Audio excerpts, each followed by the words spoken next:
power inherent in the people. PIITP.com. So again, my name is Cameron Wilson. I'm really happy that y'all are here. I came to Brandon, well, it's pretty wild because I have been watching Brandon, and I had already been studying this stuff for quite a long time. There's no doubt about it. But I never pulled the trigger on anything because nobody had put any pieces together fully without giving everything. You know how they just sprinkle the information a little bit here and there, and you don't fully get it, and you're like, what the hell's going on? So I've been probably studying this, though, I've been studying just autodidactic researching, I want to say 15, 16 years, but I come from the history side of things, right? So I'm real big in the aspect of figuring out what America was. What's up? Oh, you want me deeper? Oh, okay. I got you. All right, so let's get a little bit deeper. Okay. So anyways, so I come from the history side of things. My thing was trying to figure out what's going on with aspects of just the lies, the travesties of America in and of itself. And as I got into that, I got deeper and deeper and deeper and deeper and deeper into finding aspects of America that nobody speaks about, that they intentionally hide on purpose. And I really want you to know from the bottom of my heart, if y'all ever want to learn about this, you can. America's got really, really, really deep ties to the Bible. I'm just going to say it like that. We're standing on the Holy Land. And you may not understand that yet, but I can teach you and I can show you, and I've proven it to thousands of people. You should really feel blessed to understand that you're on this land of America. That's number one. And if you do, maybe just give yourself a clap for being here, because it's amazing to be here. First of all, yeah, like it's a blessing. It's a blessing. It's a blessing. Okay. So I'm doing all my research stuff in the history, and I get to a standstill spot where I've really gotten to the deepest, or one of the deeper aspects of just the name of America itself, like one of the oldest names that nobody talks about. Once I got to that point, I kind of backed away because I'm waiting for others to kind of catch up, I guess, if that makes sense, like other independent researchers. And but within this, doing the history aspect, I found myself, right? I found out what I was, what our ancestors knew about what we were, and I implemented that knowing within myself. One of the biggest things as far as power inherent in the people, Operation Wisedome, is the fact we have a slogan, is I am you, we are us, and we are all a part of the great I am, right? So that's what was really cool when I heard William earlier do his introduction. It was all based, it was based on that I know who I am, right? I understand that, or understand that and overstand that. And as you get to enter over, because we're never understanding, because we stand under nothing, right? The only thing we stand under is our great creator, if you understand that, if anything.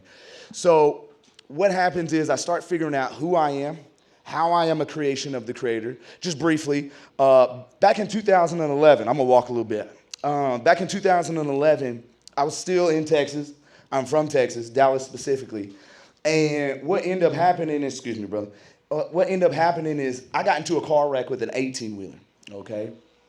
It was purple lightning, thunderstorms. I'm in a slow lane. We hydroplane over, and then we get in front of an 18-wheeler, and he pushes us.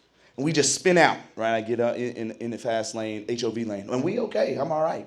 I get out the car, man, and my dumb ass, I go see my bumper, maybe about 70 yards behind our car. And I'm thinking about somebody else. I better go get that bumper before it causes another wreck. I get to walking back to my car with that bumper, man. I hear, I turn around, boom! I get hit by a truck doing 75 miles an hour on the highway. So I lost my leg, y'all. I die. Flatline, they brought my ass back. I think I'm supposed to be here. And y'all supposed to be here too. And I am so thankful that y'all are here.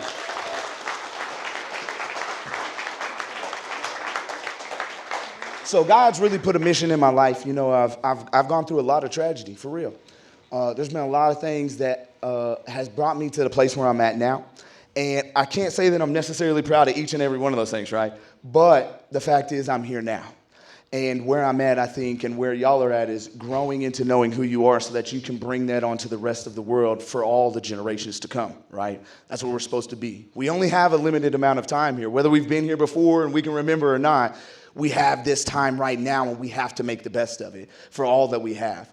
And I'm really happy that all of y'all are here. So what ends up happening is I'm just getting into my history and I'm watching Brandon and I'm looking at other people, and I think around 2 years ago, I probably found some stuff I was doing some research into as far as like this $14 quadrillion agricultural lien, which I'll show y'all about. We'll go into a little bit, maybe tomorrow, not so much today. And as I got deeper and deeper into the research, I just figured out there's more to it. I kind of started off with the right to travel. So I've been doing right to travel since 2016 now, completely. No driver's license, no insurance, no registration, no nada. Why? Because I'm the top. Can't nobody tell me what to do. If I'm a creation of the Creator, how am I going to bound myself to tell somebody that, you know, like I need permission? Do you need permission? Do you need permission? What about you? Do any of you here need permission? No. Why? Why is that? Because you're the highest of authority. You are a creation of the Creator. We bow down to nothing. What did the first penny say? Can anybody in here tell me what the first penny said? What? Say that loud. Mind your damn business. All right, maybe take out the damn, but that's what the first penny said. Mind your business. There are so many people that died on this land for us to be free. Yet we have so many people out here succumbing to authority. When you're the authority, why are we out here disrespecting our ancestors, or not even our, I mean, they are. We're all related. We like to say this, play this race game, but it's the human race, right? So if that's the case, why are we not standing on all authority when we had thousands upon hundreds of thousands of people die for us, right? So that's where I come from on that aspect. So yeah, I've been doing the right to travel now for a while. Okay, it's been very empowering to kind of get into these aspects of empowering myself, because I've never been arrested for the right to travel. It's 9 years now, y'all. I've been towed once. One time I've been towed. And within an hour and a half, I got my car out. Still no registration, still no insurance, still no driver's license. So it's really about knowing what and who you are, because when you figure that out, you stand on it and you start acting as it, and people start honestly respecting you. They really do. I've got several different cases right now. Who really knows about me? I just want to see a show of hands real quick. Who really knows about me? Some? Okay, not all. Okay. Right now, I guess they're not in default anymore. They were in default. But I got several different court cases right now. And what we do in our group, when did we start? November? Yeah, late December. Late December. Well, I went on Brandon's channel, I think maybe September or August. He said, dude, you need to start uploading your stuff. I had been saving it forever, never uploaded it nowhere. I just help people in the background. Once I started uploading everywhere, people saw that I'm for real, and I think there's a difference. We've had these aspects of sovereign citizens fighting the police for the longest, right? Everybody wants to fight the police. Oh, we're going to fight the police. Oh, fuck these police. Oh, do this. You know, it's us against them. When can we get it to where it's us with us again? You see what I'm saying? Like, when can we get it to where we have these police finally saying, we're going to respect your rights. We're going to respect your secured, your sacred, endowed, creator liberties, right? Because it supersedes everything, everything. So, yeah, we end up creating this group. It's called Operation Wisedome, and then Power Inheriting the People. We got over 300 people. We have over 100 cases right now, both criminal and civil, that we're working on. Custody cases, civil cases. We got people bringing forth $5.1 million, all doing it themselves. No lawyer. We are the attorneys. We are the highest of authority, and that's what we teach. And we develop. We use technology like nobody else has been. Like, I think we are the first. I don't know. I would say that we're probably the first to do it like this. I haven't seen anybody else do it like this. And the reason I even got involved was because as I'm searching to find someone to give me the information that I'm looking for, or at least help me, whether it be into the trust game or the law or just any aspect, I couldn't find it. And if I did, they charging $1,000 to give me a little bit, and then all right, well, give me a little more, a little more. So what we've done is we've been able to come together collectively as a group, which is Operation Wisedome. Wisedome is based off of wisdom, which is the most important because everything is based off of knowledge. The problems that we have in our country is the fact that these people don't have the knowledge. They just don't have it. So if we get the knowledge back out in the streets, what we're going to do is we're going to have a unification of our people again, both on the cop and law enforcement side, and then, all together collectively as a group. And that's my mission. My mission is traffic law reform. If y'all don't know this, on my website, you can go on my website again, PIITP.com. You'll see that we have a petition. I think we have over 1,300 signatures now. to where we are actually finna bring forth a petition to change traffic law. Because over the past 3 years, just 3 years now, we've had 36 deaths from law enforcement based on traffic stops alone. That's ridiculous. I don't know what y'all talking about. Don't nobody deserve to die off of a sticker. That's crazy to me. And we got to stop that, okay? Because if it's 3,600 people that die, how many more people are affected by those 3,600 people? That's 3,600 mothers. That's 3,600 fathers, children, cousins, grandma, grandpas. That easily turns into over 150,000 people that are affected by these traffic laws. And we got to change them. I mean, we're already getting to autonomous. I ain't seen no autonomous cars till I got here in Austin. I was like, damn, that thing ain't got nobody in that thing. They driving all over. So we already know that we're going to have traffic law reform here soon. Why not do it now? And let us be at the forefront of that, right? What else we got going on? So we got Operation Wisedome. Again, Wisedome is based off of wisdom. We do lots of civil litigation, lots of criminal litigation. We got 2 meetings every week. I mean, we stay busy. People be asking me, bro, I don't know how I do it, but we're doing it. And it's very empowering. And I can't wait to share a lot of the things that we've been able to do thus far. And yeah, that's my intro. So.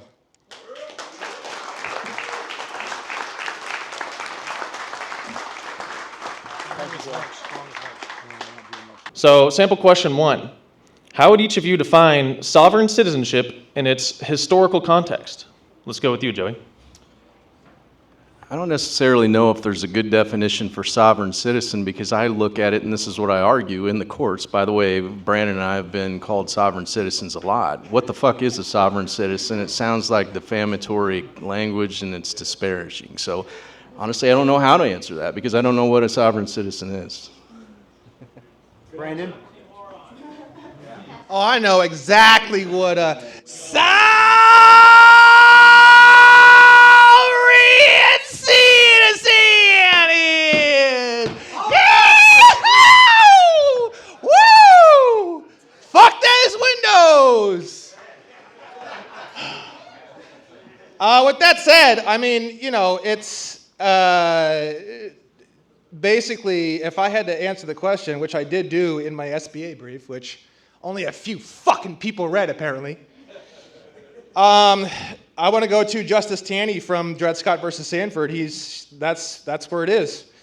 Let me just pull it up very rapidly, and I'll give it to you, because you fuckers don't read my appeals brief that I wrote. It's the first time I've ever written anything entirely on my own without sucking on Joey's tits, and you guys don't even fucking read it. Justice Taney, Dred Scott versus Sanford, 1857. The words, quote, people of the United States, end quote, and, quote, citizens, end quote, are synonymous terms and mean the same thing. They both describe the political body who, according to our Republican institutions, form the sovereignty and who hold the power and conduct the government through their representatives. They are what we familiarly call, quote, the sovereign people, end quote. And every citizen is one of this people and a constituent member of this sovereignty. That's my answer. Reading off your phone is kind of a cop-out, but we'll take it. Well, I did the sovereign citizen thing. I mean, that's pretty good, too. Yeah, I mean, we all want to be sovereign, right? We all want to be free. We want to be the kings of our domain. So, Yeah. So next question, though. Thank you for that. What are the most common misconceptions about historical sovereign citizenship? And whether you want to use the oxymoron definition or you want to just be a free living being, what do you think that? I forgot my question already. What do you think are the most common misconceptions about it? I mean, we all interact with it every day, right? I wanted to give another definition if nobody knows about sovereign citizen. In 1940, there was a joint resolution. Okay, it was signed. It was in relation to I Am an American Citizen Day. The president signed it, okay? And in that resolution, joint resolution for I Am an American Citizen Day, okay, that people take an oath to still to this day, it states that every year there's about, I think it was 2 million? Yes. This is 2 million? Yeah. 2 million. And this is in a joint resolution now, okay? 2 million young men and women each year become the age of 21, right? Age of majority, I guess, is how they really thought of it. And that, oh man, I almost want to read this verbatim. Let me see if I can read this verbatim real quick. How do I do it? No, We're allowing cop-outs. So. Well, I'm just saying. Every year, 21 million people become men and women, and they reach the highest, what is it? Man, I almost want to read this verbatim. What is it, the highest? They reach the highest status within our self-governing republic as a sovereign citizen. Literally, verbatim, it says, sovereign citizens, when they reach the age of 21 in America, become the highest of authority and should appreciate their significance and status within our self-governing republic. I know I didn't answer this earlier, but that's why I wrote my book called Self-Governing, bruh. This was released about 2 months ago. Self-governing, bruh, okay? And the reason is because sovereign citizens is not what we thought. We look at it in definitions now, but we're not understanding that sovereign is free and a citizen is an American. You got it ready for me, Troy? Troy? Okay, I'm gonna have Troy read something for y'all real quick. This is empowering. Watch, I'm gonna show y'all. Come over here, Troy. And Troy is another foundational member. He's been with us from the start, and Yeah, Operation Wisedome. he made the trip from Idaho. So that's a pretty long one. Let's go, I'm an Troy. American. I like America. I want to see it. I am an American is a challenge to the highest ideals of aspiration, mankind. God damn, is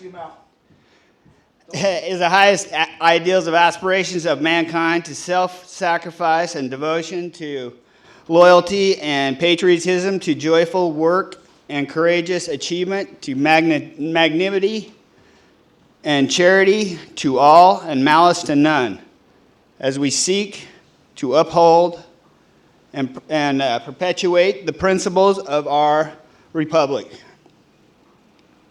And that's what it is. I live an American. I shall die an American, and I intend to perform the duties incumbent of an American until the day I die. And that's what American is. That's beautiful. And this comes from the 1928 military manual, TM 2000, on citizenship. And it's a test of your citizenship that you had to pass back there in order to reach the age of majority. Well said. Before they buried it in 1952 and changed it to the Constitution Day in September, and they turned it into more of an immigration thing than a celebration. Couldn't let us have too much fun. Right. Yeah, right. Thank you, sir. Truman. I think this is a perfect point to talk about. We collectively are going to have a lot of differences amongst us. There's no doubt about that. Some people are not going to like me because I have a beard. I have nephews that are as left as I am far right. Brandon and I have a particular relationship where, and I say this, and I haven't openly on his platform, but I love the 14th Amendment as much as he hates the 14th Amendment. I know that's going to ire some. What the fuck did he just say? Throw him out of here. I think the reason why is because it gives me two pieces that I need in court. Access to the courts and equal protection of the law. The fifth also has that in there. But Brandon will get amped up and start texting me because he wants to convert me as much as I want to convert him the other way, and we shouldn't do that. It'll usually lead with a phone call. I'm going to back off. I can tell you're getting upset. No, I don't give a fuck. You're not going to change a 54-year-old guy any more than I'm going to change a 39-year-old Fruit Loop from L.A. You know, I come to. But the point is we're all here collectively into a litigation world that we either say we want to go into or we are actively in that right now. When we bring those differences there, they feed on that. So I'm an American just as much as he's an American, as much as all of you guys are. Now, you're going to hear a lot of people that are very, very passionate about their stance. 14th Amendment hates it. I'm okay with it. Here's why I'm okay with any of that stuff. People are going to quote a lot of shit, and it's going to get you confused, and a confused mind says no, and we all know that.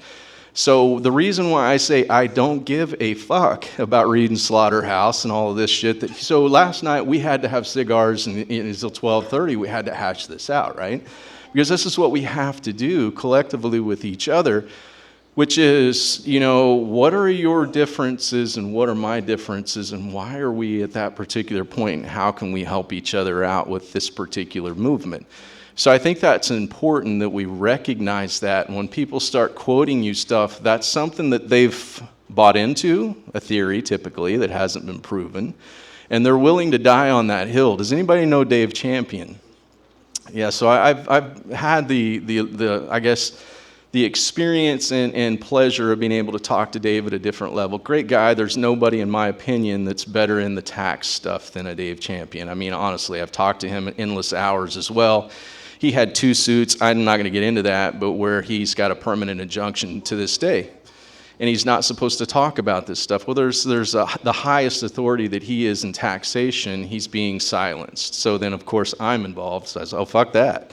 You know, so we've talked about that. We all have our particular lanes and where we can help each other out. We just have to look past.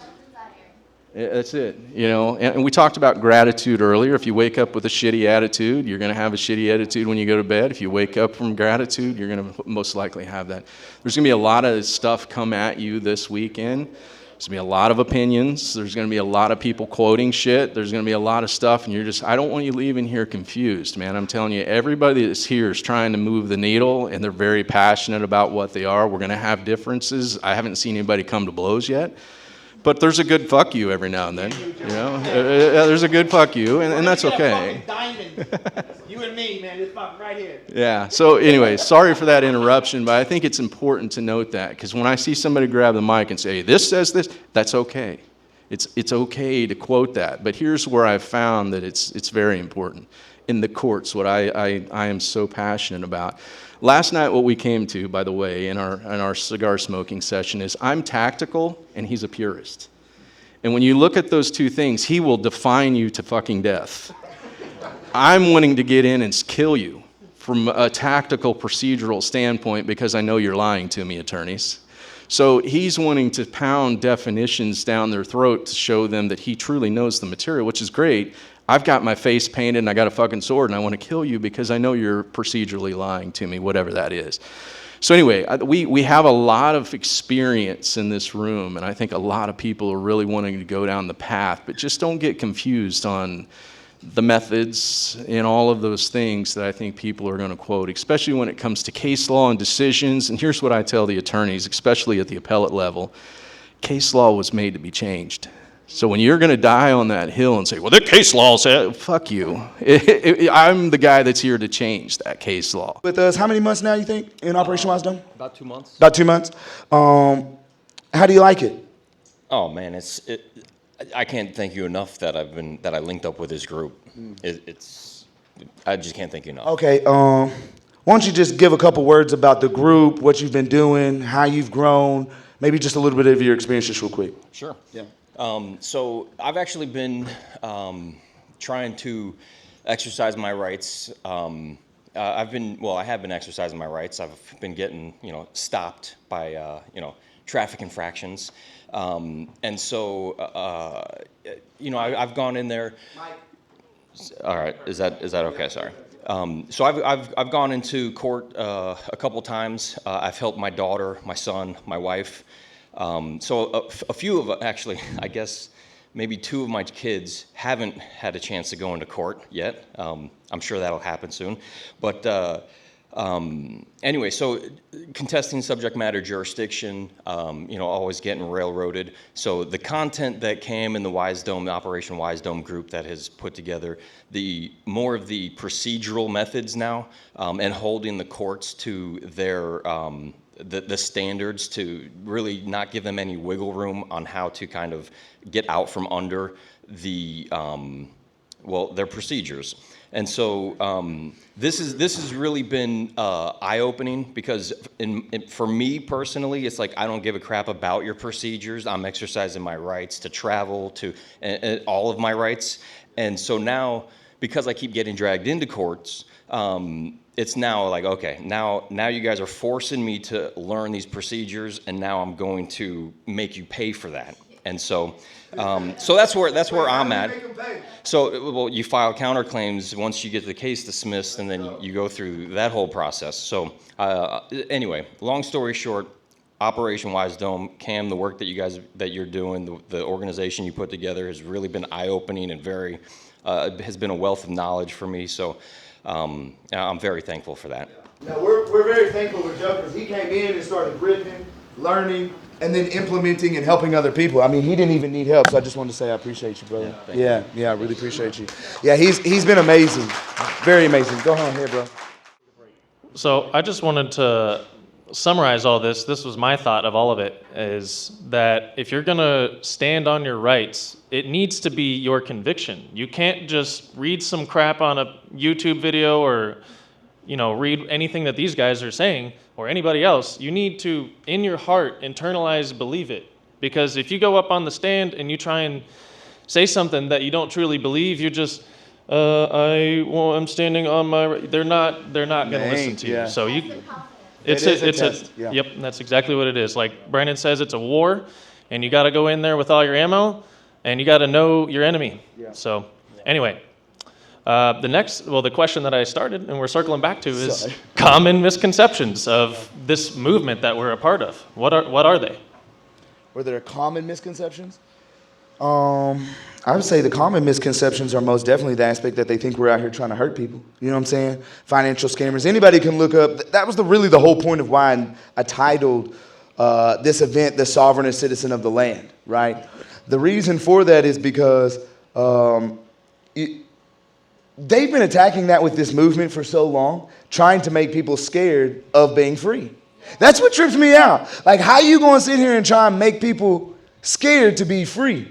Like, I got to stand up on my rights. I get arrested for just saying, hey, don't violate me. Like, how do they even do that? Like, where do they do that at? What do you got to say about it? The biggest one that I see most pro se litigants, at least, the misconception is that you need an attorney or you can't exert your own rights. That's the biggest load of horseshit that's sold. You can do 100% everything. If I can learn it, you can learn it. There's no doubt about that. So you don't need an attorney to be successful in litigating.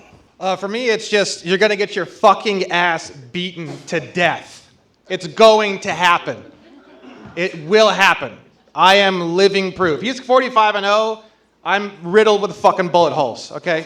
So that's just the way it is. He won in his space, and he has case law, and he was able to get through it victorious and unscathed. I've gone through a lot of fucking, like, Jesus, what the fuck am I going to do with this? Like, I can't even get, I just say hi. I'm like, hi guys, how you doing? And it's like, there's bullets, and then my whole head explodes immediately.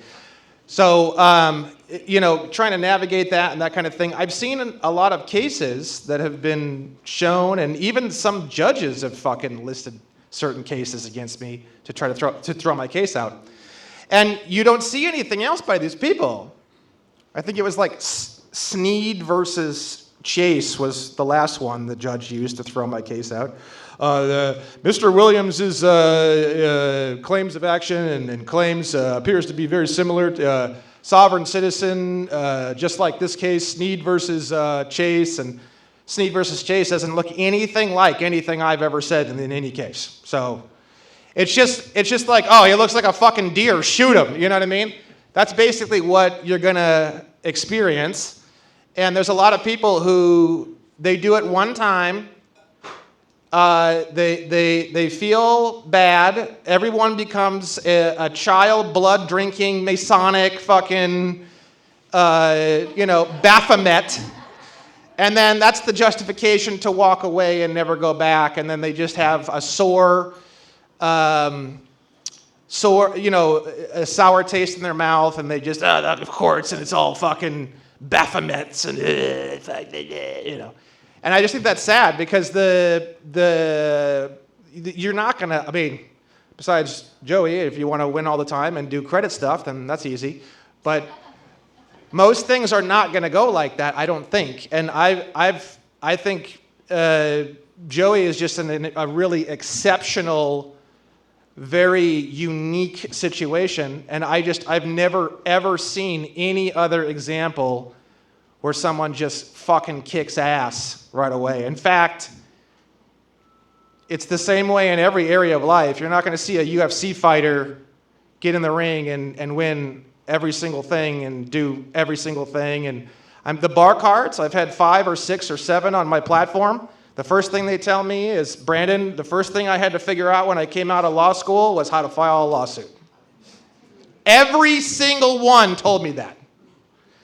So it's like, they don't want you, everyone's got their ego, and no one wants to show or tell you all the shit they had to go through, and they think they just have a fucking 10-inch horse dick overnight.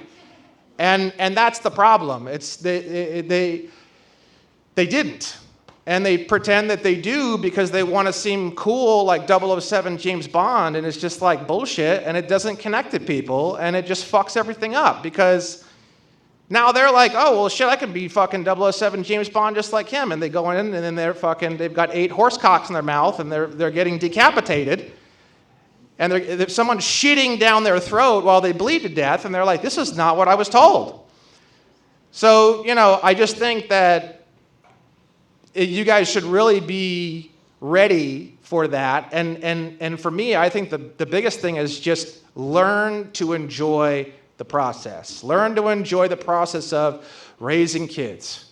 It's probably a pain in the ass. I haven't done it. If I've got kids out there, I don't know about them. I'll probably keep it that way, okay? But everything in life is like that. There's nothing. Driving a car was fucking terrifying. The first time you did it, you were fucking terrified. I was fucking terrified. First time I rode a motorcycle, I was fucking terrified. You were fucking terrified. First time you went to a job interview, you were fucking terrified. I was fucking terrified. Going into court is a little more extreme, definitely, than a lot of things you're going to experience in life. But I think ultimately, it's the same shit. And I wish people would have more endurance and more enjoyment. And I think things like Operation Wisedome is a great thing because the people who have come before us, Dave Champion and Miss Sneed and Sneed versus Chase and all these different cases, I don't think these people had any clubs or groups or nothing. In fact, their family probably wanted to fucking push them out the door, you know what I mean?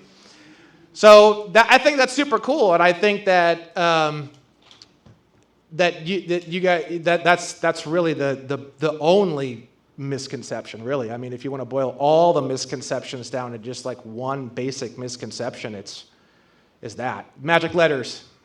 That's how Joey calls them. Oh, let's send out some magic letters. Yeah, well, I've been there. I did that for a fucking year and a half. Doesn't fucking work. I thought I was going to be, yeah, so you got to start somewhere, right? Anyways. So for my brother back there with the God over everything shirt, this is going to resonate with you, but what is the one thing we're told in that book, big book more than anything not to do? There it is. That's the first thing you're going to see in the court systems if they pump fear. It's strategically in that book, 365 times fear is mentioned to not do. Do not fear anything. And when you go into that, that's one for every day, by the way. Yeah, I see it all of the time is they start threatening sanctions. And with my buddy, if you watch the video on that one, Branyan, the guy that was the 2-time war vet, I made the court fall in love with him, and that's how he won so fast. But there's this asshole named Alex Prunka, who's a Jones Day attorney. I don't care if you email him and tell him I said that. He was a guy, he's a fat, fucking pride flag wearing guy. There's the Joey coming out in me from the Midwest. That I can tell he was bullied in school, and you'll find that with most of them. But the thing that he did to my friend who's a war vet is, you're going to have to pay my sanctions and my fees of $19,000. They knew I was behind it, and it was me. They didn't want him. So the first thing they do, and here's a war vet calling me scared. What? I think we're going to have to get out of this, bro. And that's what you're going to do. You're going to find this when you go into a case. There's going to be ups and downs, and they're going to threaten you with all kinds of horse shit that they can't pull off. But if you buy it, they're going to be able to do it. So anyway, I said, you know what, bro? And here's the male ego again. I knew who I was speaking with. You fought a good fight, bro. It's okay. I'll file a motion for dismissal tomorrow morning. That's all I needed to do. Fuck that, we're gonna go, and we did, and we were successful, and that shithead didn't get paid his $19,000, he paid us $1,500. So that's what you're gonna find when you go into this litigation world that we're all proposing, is it's going to be threats, it's going to be fear, and go back to what I talked about, the source. Cam's brought it up a couple times, and my boy's wearing the shirt. That's where it's at. 365 times you're told not to do it, and then you buy into the shit when they give it to you. So there you go. I like it. That's beautifully said, man. Yeah, fears. Fear, what they call fear? Fear is the little death inside. I don't know if any of y'all have ever heard that before, but it is the mind killer. You got to eliminate it because that's all they got, really. Truly, that's all they got. So. Thank y'all. That's great. Acronym. Let's hear it. There's two. Fear is fuck everything and run, fuck everything and rise, or fornication under the consent of the king. I like it. Okay, well, we've asked these guys a few questions. Let's ask you guys some questions. What do you think so far? It's great to have everybody here, you guys and everybody up here, and everybody who's made this possible. Happy y'all made it back. All right, Joey. Jurisdiction. Very big topic, very big piece of cake that no matter what you're doing in this entire realm, no matter the sector you're in, it is, when it goes to court, it's very important. So jurisdiction, how do you see your interaction with the government, the courts, etc., with jurisdiction? What gives them jurisdiction? What keeps you out of their jurisdiction? Where do you like to stand? Yeah, jurisdiction is literally probably the most, I think, paramount, important aspect that you can right up there with the parties. So, especially if you're in federal court, there's only two pieces that you're there for when it talks about a jurisdictional standpoint. It's 28 U.S.C. 1331, which is a federal question, or there's a diversity claim. That's it. People talk shit about anything else. Those are the only two statutory pieces that you're going to have from a jurisdictional standpoint that's going to give the federal courts the power to make a decision on your behalf. The parties are right there too. I mean, people read too much into a lot of horse shit, and it's literally Joey Kimbrough, 1712, Candy Court South, Kokomo, Indiana. That's it. There's that party. And then you have American Express, that's a company that operates in Indiana. There's that party. So I think a lot of people see a lot of claims and hear a lot of things and make it really way more complicated than they need to. So jurisdiction and parties, I think, are really, you got to give the court the jurisdiction to hear your causes of action. If, for me, the credit space, it's always a federal question, so I'm 1331. And then I'm 15 U.S.C. 1681. So there's the statutory component that gives them the jurisdiction, the law, the act that gives them the authority to be able to give me remedy. And that's what we're all looking for. So talk a little bit about, if you would, say the ens legis versus your living man and how to navigate that in the court. I don't know if I'm the best person to answer that. I think Brandon would do really well there. I've not seen any, the ens legis versus the natural man argument in the courts. I've not seen any difference. Yeah, I've not. So there's let me the ask, all caps, there's the hyphenated name, there's the lowercase, uppercase, there's all in the mix of it all. I ignore all that, and please just get me into the court. Let me give them jurisdiction. Let me get the parties there. My shit not being hyphenated or all caps has never affected me one time. And I'm saying that there may be people out there that have valid stuff along those. I think there's just a lot of misinformation. Is not that was Kamala Harris.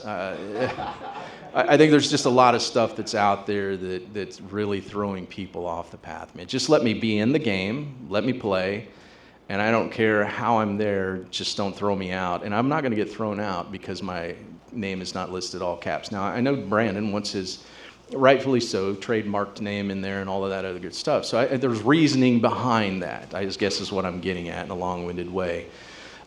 He has a reason that he wants to bring that in. He has patented stuff, trademarks. I'm not arguing any of that stuff. I'm not going to either. So what I think I hear you say is, don't be scared whether it's written this way or that way. In your world where you're doing the suing, you don't care. You just want to start the game and get going.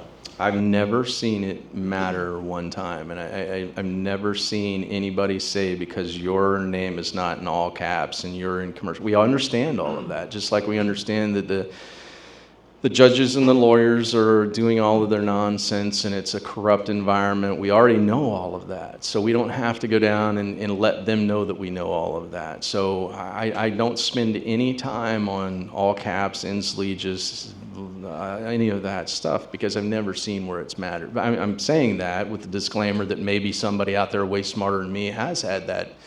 But at least for what I talk about, I've never seen it matter, not one time. So. I feel the same way for anybody that's asking. I can talk about this. Yeah, okay. I knew he would be up. No long tangents. Buckle up, motherfuckers! Okay, so it took me 2.5, 3 years to even figure out what the goddamn thing is. So I've just never seen anyone, it's a sole proprietorship or an estate. There's only two things that a social security number can be connected to. That's as per box 9A of the SS4. It's either an estate, and then it says SSN of decedent, or a sole proprietorship. And it says SSN next to. Well, it doesn't say sole proprietorship, it says sole proprietor, which is the same thing. So the answer to the question is a social security number can only be pointing toward two things, period, end of story. It's either an estate or it's a sole proprietor, which is a sole proprietorship. There's no other things that a social security number can be pointing to. The problem is that in the courts, they say that the sole proprietorship and the owner of the sole proprietorship are considered the same person. That's the issue. And no one's ever challenged this. No one's ever figured this out. No one knows this. I've never seen any of this brought in any case. So I bring it because to me, it's the truth. But obviously, I just get dicks jammed in every hole of my body every time I do it. So it just depends if that's what you want to do. Obviously, I'm in California, so I could do it. You know what I mean? Like, I'm in California, I want dicks in every hole, and it's like, bang, you get it right away. You know what I mean? But if you guys want to actually have a chance of winning without having to exert yourself tremendously to an endless amount, I think Joey's right. So, and Joey and I spoke about this last night when we were having those cigars. I would rather push the truth in hell for 6 years because that's just what I want to do. Joey would rather actually win cases and not fucking kill himself. So it's just the difference between me and Joey. I named him Tactical, and then I named me Purist or whatever the fuck it was. That's pretty much it right there. So it just depends. It just depends on what you want to do. And the reason why I'm having such a hard time bringing these claims is because they've never been brought. And when they were brought by crazy fucks that didn't know what they were talking about. And they've just made this path to try to get this information pushed in the courts extremely fucking difficult. There's an entire fucking graveyard of people like me stretching as far as you can possibly see of just death, decay, and dead bodies of people trying to bring these kinds of claims. So I'm going to keep doing it. I don't give a fuck if I die at 80 years old and I'm still trying to bring the claim. I'm still going to be doing it. So for me, it's almost getting to the point now where it's like if I just keep bringing the claim, it's almost like people are like, hey, this underdog over here, he's pretty cool. Like, I kind of want to be like that. And I'm over here like, yeah, I'm just getting fucked up, just getting beaten to death and blah, blah, blah. And other people are coming along and they're like, oh, man, this is super cool, super fun. I want to push some of these claims too. And then now we got 10,000 people pushing the claim and they don't give a fuck about anything. They just want to push the truth and just, that's all they want to do. Like me, that's kind of how I think. At some point, they're going to have to address it. So originally I thought I was going to get some traction. Now, not so sure. But I'm just going to keep doing it, and I just invite people to join me, and eventually they're going to have to fucking pick it up at some point somewhere. And I think, you look at all the cases where people have brought this, they bring it in a way it's all fucked up, then they get told no or sovereign citizen, and they fucking totally flip out and start filing like 400-page docket items, and it's 67 docket items at 40 to 90 pages per docket item. And then now you come along and you're anything like all these fucks, and all these judges have been there forever, and every single time they've seen anybody say anything close to what Brandon Joe Williams is saying, they've been the craziest, wildest, most fucked up individuals they've ever seen in their courts. Well, you wind up with a guy with a win-to-loss record like me. So that's all. I think it just depends on what you want to do. If you've got money and you just want to like swing your dick around endlessly and you're just going to have a blast doing it, even though you're going to have every bone in your body smashed with a baseball bat, I think my way is to go. If you actually want to fucking win something and you actually want to get somewhere, probably more Joey, frankly. Just to be totally frank with you. That's it right there. So. He always brings the energy. I think that's 90% of it. Cam's given me an hour, which for me, that's not a lot of time. So I really want to take you guys through Snap-on at some particular point. And there's been so many people come up here and talk to me, and I appreciate that more than you really know, because I told you, you're the people I ask for. So there've been some really cool stuff and questions and stuff that you guys have asked, and I hope I've answered them in a way that's got you thinking, and we have 3 days to be able to pepper each other with that kind of stuff. So just an amazing amount of diversity in the room with cases that people are coming up and talking about family law and which, was one earlier, and just trust law and litigation in general, man. With my sweet spot, I go crazy about that. But I don't think right now is the time to talk the Snap-on stuff, because it's going to take me on an extreme high, and I could talk about that because I know it like the back of my hand. I'll never disparage Snap-on. They're a great company. I signed an NDA that says I wouldn't do that. So I believe in that. They just made a mistake, and I made them pay for that mistake. So one of the questions that was asked earlier is a hot topic right now because of some of the content that Brandon was pushing out around car notes. So that's near and dear to my heart too. It's one I haven't taken on yet because I look at it through the eyes of the dealer. Remember, I owned 4 auto dealerships once upon a time in Indiana, so I look at things a little bit different. Whereas I was talking to the young man, I'm not so caught up in that they are going to repo your shit, most likely. And I'm saying that from the dealer's perspective. I'm not trying to scare anybody. Remember that fear word we talked about in the big book that tells you not to do it. If you went down the path and you did everything right and you have the without recourse and all of that stuff, good.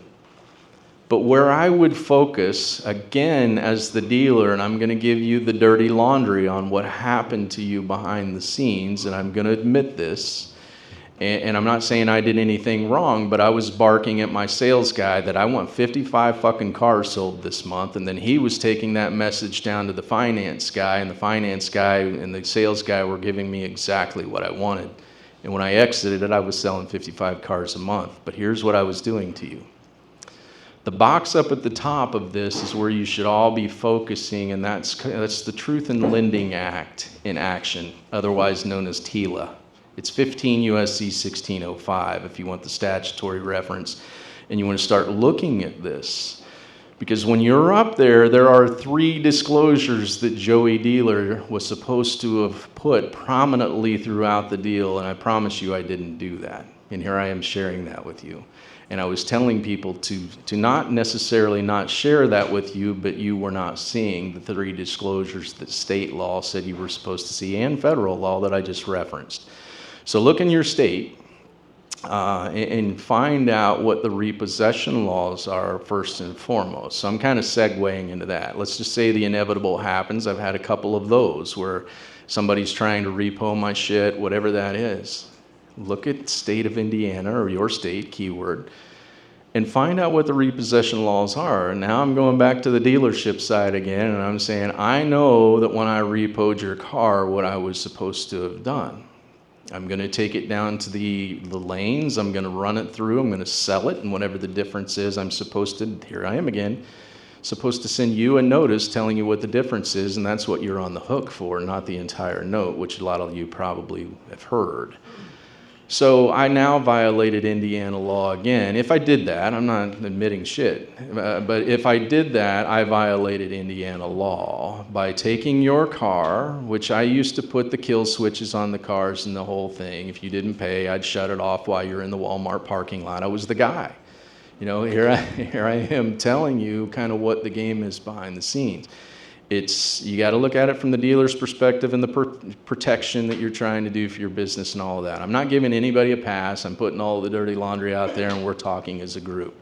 So I wouldn't be so fired up to try to attack them, which is what I see on Brandon's page a lot about the fraud that they committed, blah, blah, blah, not knowing the real violations, otherwise known as fraud. So that if you look at that TILA box and you do the research that I'm telling you is there are violations that are happening. And then if they take and they repo anything off of you, you have certain rights there. I promise you those rights are being violated as well. So attacking it from the wrong angle, I guess, is what I'm seeing so much of, and making those crazy arguments. You know, I've seen some people do some really cool stuff too on the other side, which is actually bring a camera into the finance manager's office, set it up, and record the entire interaction. Wow. Now there's what you want when you get a deposition on the record books. So, and they'll allow that to happen, by the way. So there are people taking on arguments that I see that I just think, and I just shake my head about, this guy signed for my, bro, I had a power of attorney. I'm promising you, if you bought a car off me, I signed your shit and you gave me the legal authority to do so, and you probably didn't even realize it. So I'm saying, taking on these arguments that you don't really understand, that I promise you a lot of the folks that are selling you the stuff that had a boss behind the scenes barking out, we're going to sell this much metal. There are a lot of things going on that if I were you, I would be focusing on and looking at all the things that happened to you in that process. I had a young lady earlier talking to me about, once upon a time, she tried to buy a car, and then her credit profile changed, let's call it a year and a half later, and then the company backed out. I mean, that's a big no-no. In good faith, you're trying to do what you said you wanted to do from a contracting standpoint, and now they're pulling that deal back from you. So, I mean, there's so many, yeah. You said good faith. Touch base just a little bit on good faith and how important it is to operate in good faith. Yeah, that's the key. I mean, so if you're not operating in good faith, at least, this is what I say, starting with that supreme law that says we're not supposed to hurt each other, which we do openly, in a lot of different ways. I'm supposed to let you know. Now, if I'm trying to ambush you and take something straight into litigation, which here I am again admitting, I used to do that, and I got wiser and smarter in saying that's not, even though it was big businesses, I gave myself a pass. It's not the way to do it. Send across your stuff, certified, signature required, tell them what your frustrations are and what you want as remedy. There you go. That's good faith. I'm telling you what's going on. You're choosing to tell me to pound sand, and you're not going to change my credit profile. That's bad faith. Or ignoring me, or just not even hearing any of that stuff. So good faith is something that I truly operate by now, man. I mean, I'm truly going to tell you if we have a difference of opinion. I've shared a lot of my differences of opinion. It goes directly against a lot of thoughts in this room, and that's okay. We'll be able to get through that because we all have a common goal. There's no doubt about that. I'm not going to give up my marriage certificate and blah, blah, blah. I don't give a fuck that the state of Indiana's in it. I don't have a drive. There's too many things to go down the list of where we disagree on things.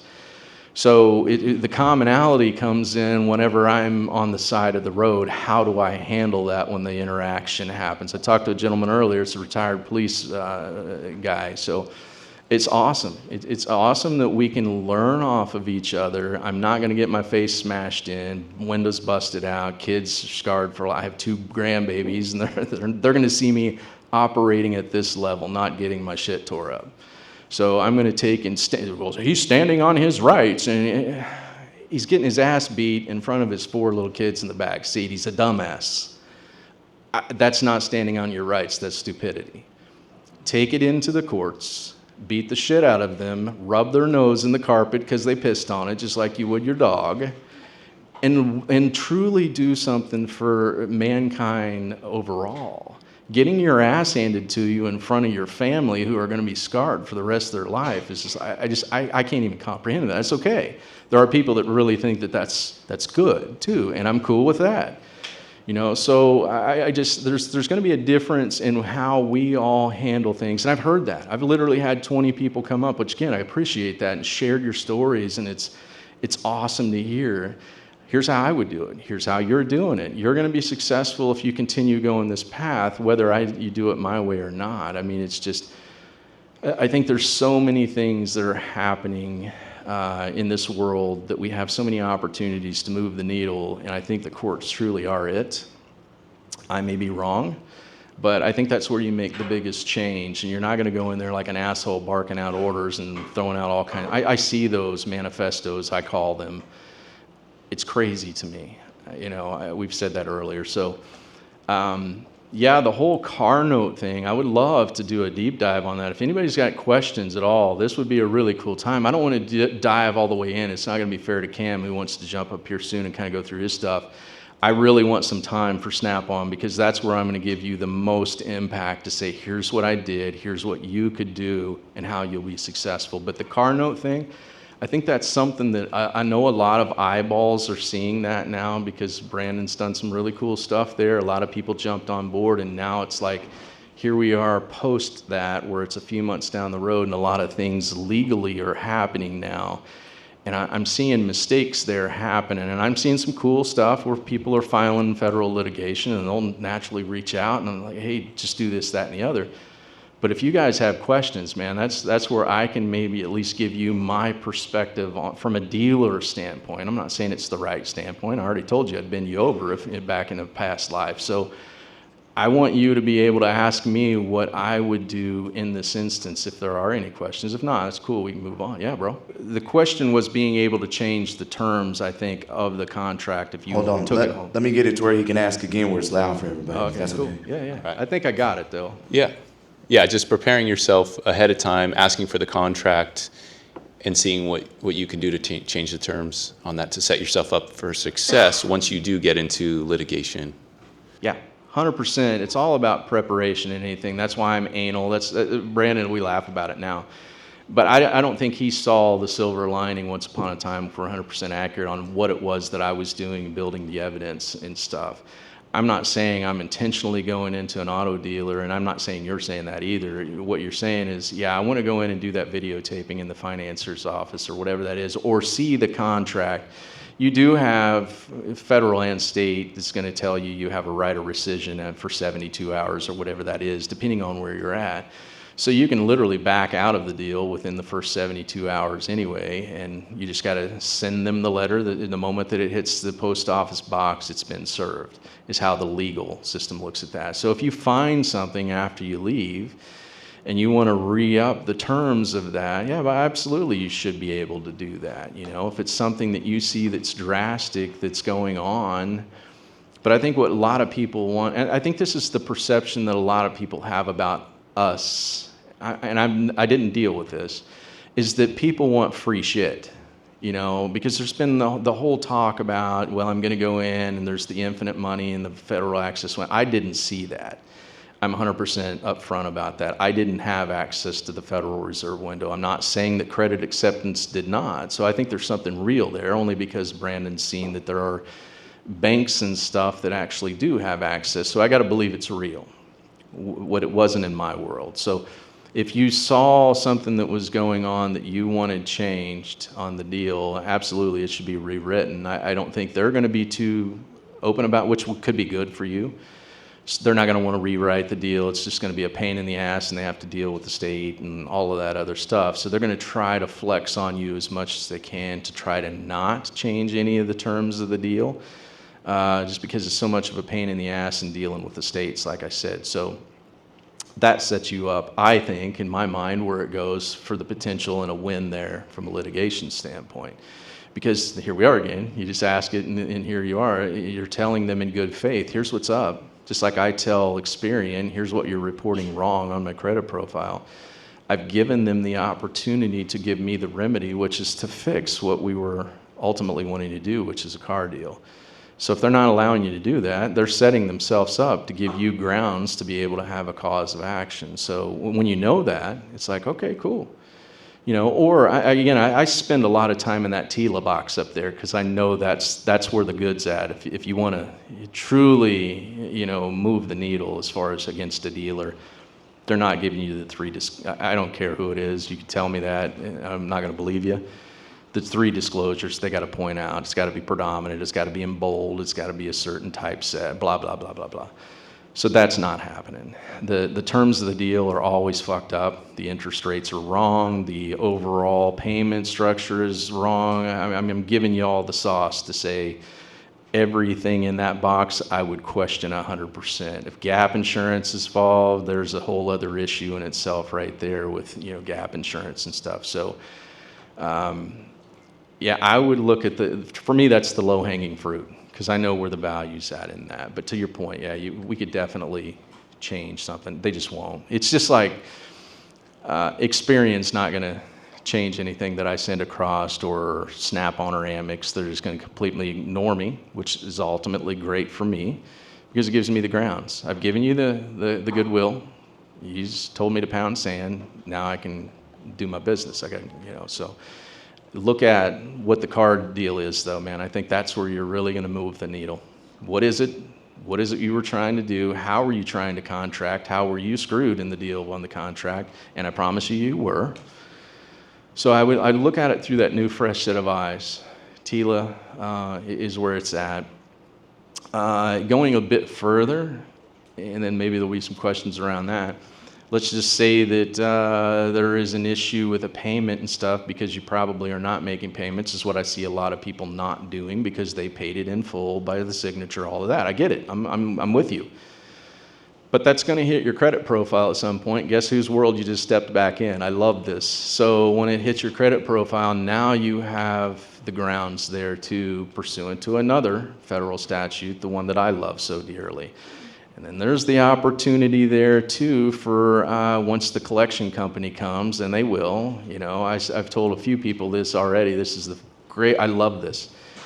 So for me, it was Commercial Collections of New York that came out and sent me a letter, and immediately I went to the Secretary of State of Indiana. I searched Commercial Collections in New York. Guess who didn't have a certificate of authority in the state of Indiana? And that happens.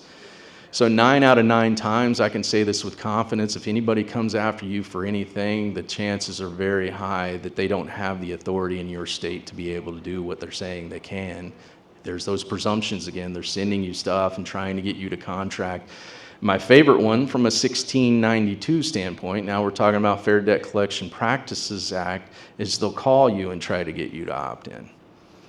I love that when somebody's calling and saying, hey, you owe me $66,000 on this line. Like, who the fuck are you and what are you talking about? Send it to me in writing, which they won't do because they'll know you have something that's in print that you can dispute. But whenever they call you over the telephone, what they're looking to do is to get you to agree, recontract.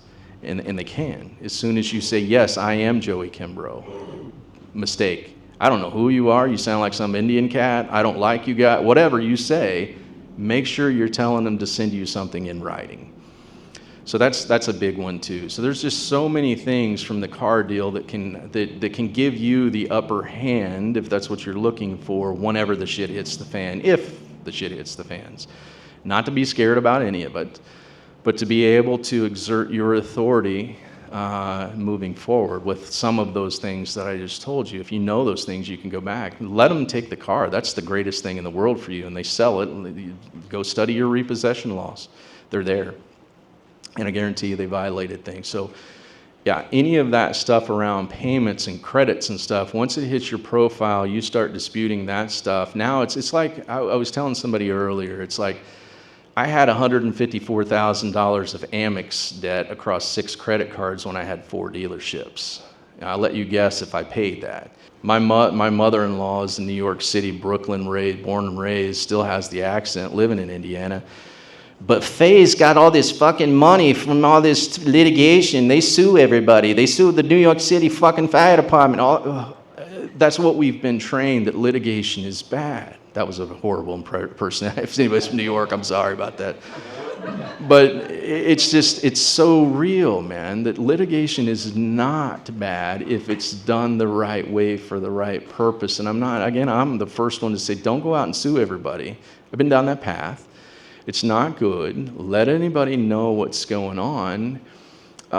Litigation is not bad. I can't say that enough times. As long as you've let them know what's going on, they've had the opportunity to remedy that, and it just doesn't happen. So anyway, that's kind of it in a nutshell about. Does anybody got a question? Yeah. Thank you, sir.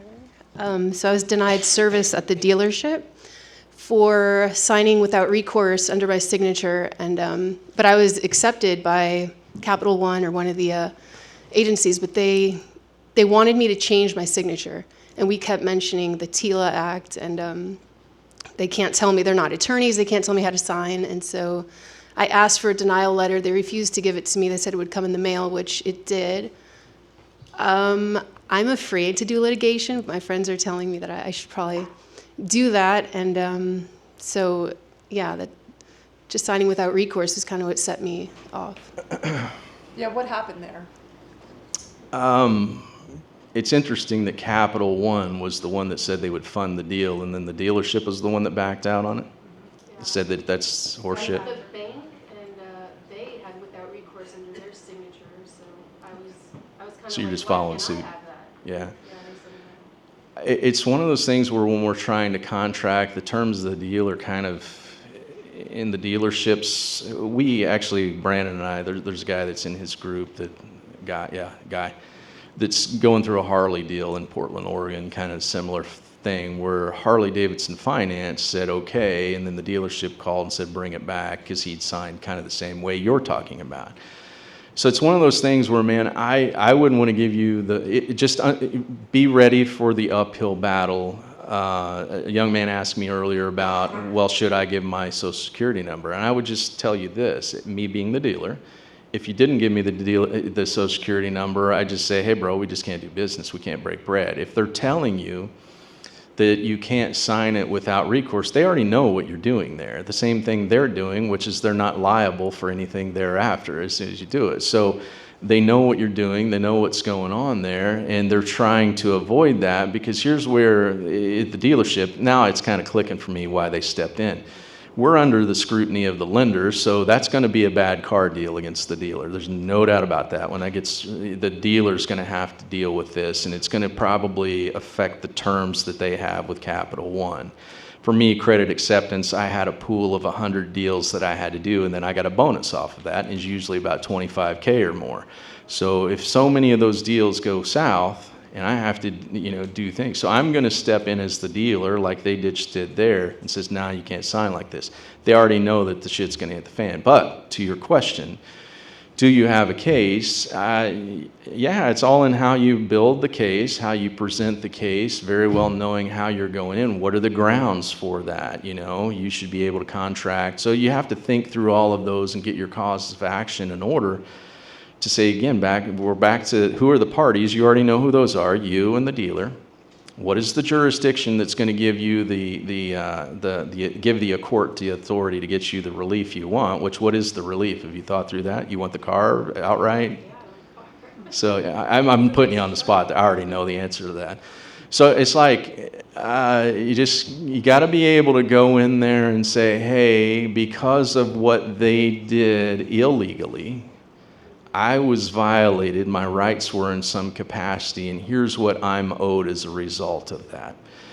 And I don't think we do a good enough job building that out in our mind, what it looks like, before we'll go in and do that. We're more building it out from the perspective of, I'm not saying this is you, I'm saying I see a lot of people say, what can I get for free? Or just that whole mindset. And I'm not saying that's anybody here for that matter. It's just, if you've built it out, you already know what it is, you ought to be able to communicate with the dealerships. So why, in good faith again, like I was talking about, I'm ready to buy the car, as you were.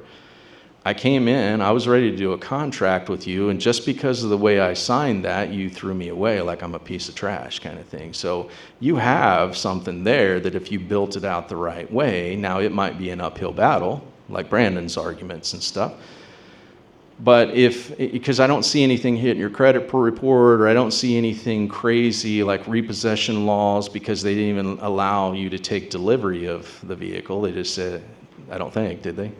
Yeah, so you didn't get anywhere with it other than... My credit, we were there for like hours, and they went back and forth into the finance manager's office, and finally he came out and he was like, we're just going to refuse you service because you're not signing, you're not changing your signature. And we recorded it. We recorded everything. Okay. So. I think that it would be an uphill battle, but it's one that I would take on if I thought I was screwed by anybody, in any capacity. So you just got to be ready to know what it is, the argument. And there is not an attorney on the face of the earth that would take that on, because, the banks are who control a lot, going down that path. So I wouldn't tell you not to do anything. I just say it would be a tough one, I think, to say that because you didn't sign something the way they wanted you to sign, that gave them the ability. We can back out of a deal at any point. That's part of the whole concept of contracting. So I can back out of the deal just like you can back out of the deal. You've got the 72 hours to rescind your signatures and stuff. Well, me as a dealer, if it's going south, I can back out of it too. I'm sure there was something there in play that said that the dealer had the ability to be able to back out for whatever reason. And if they're going to use the bullshit excuse that it was because of a signature, which we know what the signature means and why that we put that on there, and it's so we all know that. And then at some point, somebody in the legal world told the finance manager, "Hey, here's what happens when she leaves. She's not." I'm not saying she's not going to pay, because you might have made every payment, whatever, so there's no way for them to prove that, but you're not obligated for that, which that scared the shit out of them. I'm not going to let you leave and say, I trust you that you're going to pay the $450 a month, when you could say pound sand, I'm not paying anything, I already have. And that's I think the whole argument behind that. So there's a lot of moving parts there, but I don't see anything from a federal statutory piece in my world, the debt collection practices, TILA, unless you found something like up in the TILA box that said, now you could make the argument that he's discriminating against you in some capacity because whatever. I mean, it's just one of those arguments I think would be tough to build out, but I'd love to see it in action. I mean, it's back to proof. Prove that I wasn't going to pay, or prove that whatever, it's what are they trying to do by keeping you? I know what they were trying to do, and I think you do too.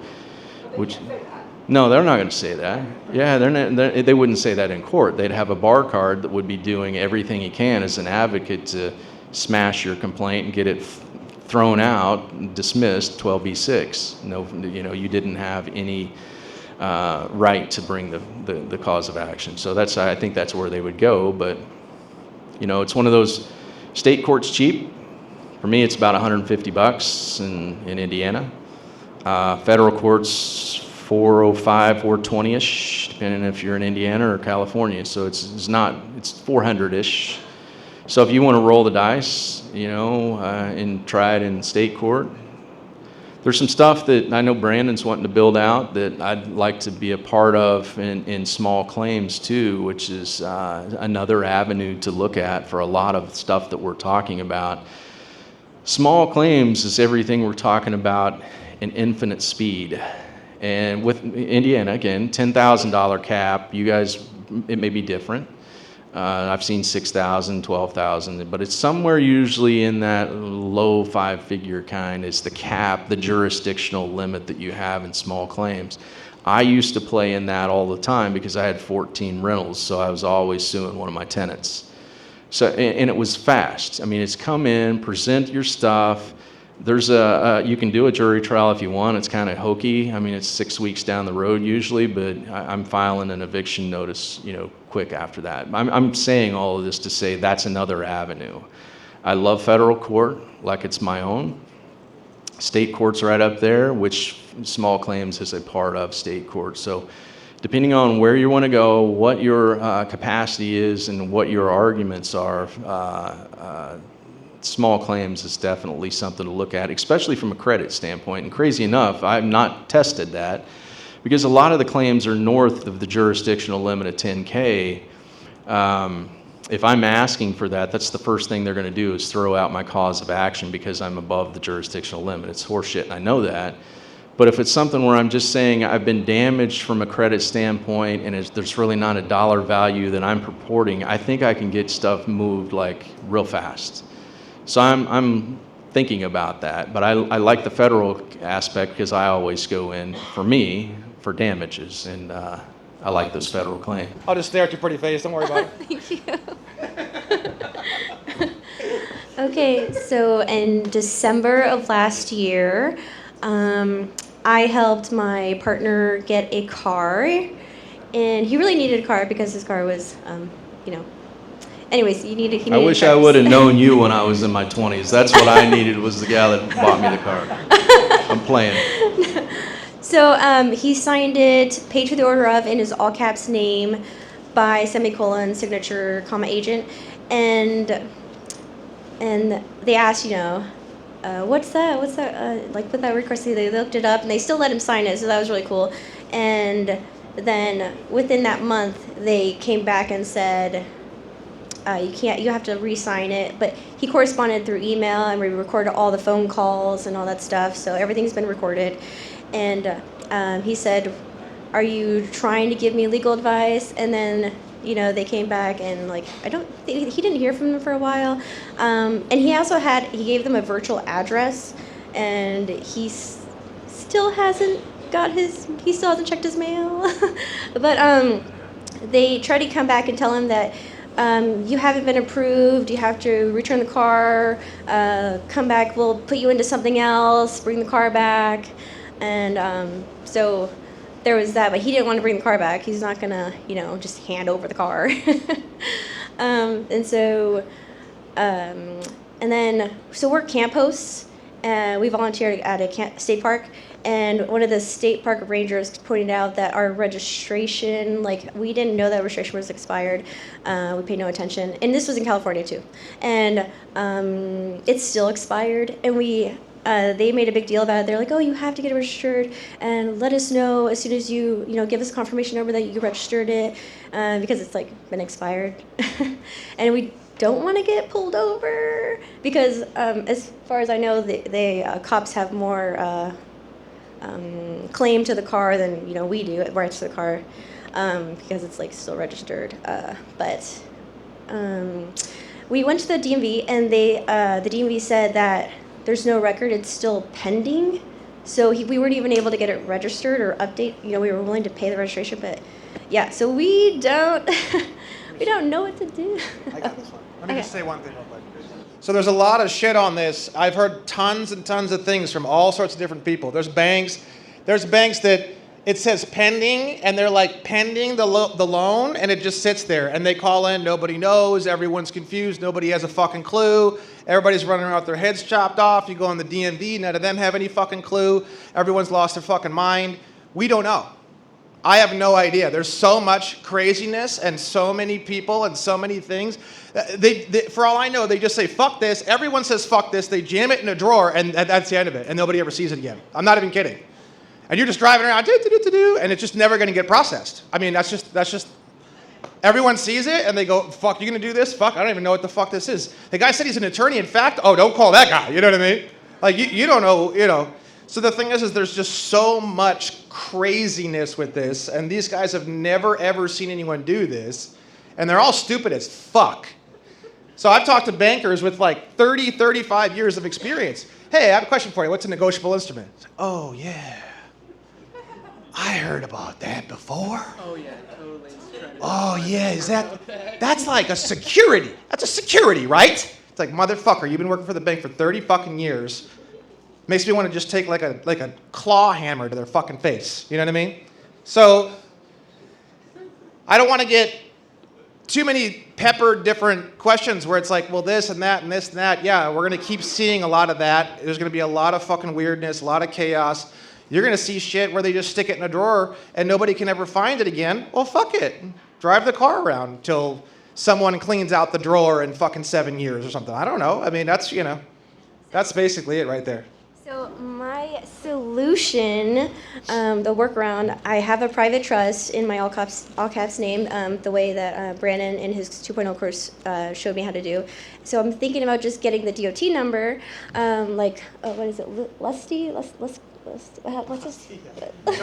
Lustica. Yeah, how he showed us how to do. So I might just do that, get a DOT number and just make it a private vehicle, and then explain to like the state park rangers, like, oh, it's just a private vehicle, even though they probably don't. Well, they probably know what a DOT number is. So hopefully that works out, because I don't want to lose my can't post position. I can say one thing on that real quick too. Wait, I'm going to touch on this real quick. Real if quick. You don't mind. Can I please? The DOT thing, real quick, 2 seconds. Come on, man. It's pretty much, as far as I'm concerned, just tell them, look, I'm not a resident of a state, so I had to register the vehicle at the federal level. It's a federal registration. Okay. I'm not a resident of any of the states, so I had to register at the federal level. It's federal registration. I got it. I'm not a resident of any of the states. It's a federal registration because I can only register at the federal level. That's it.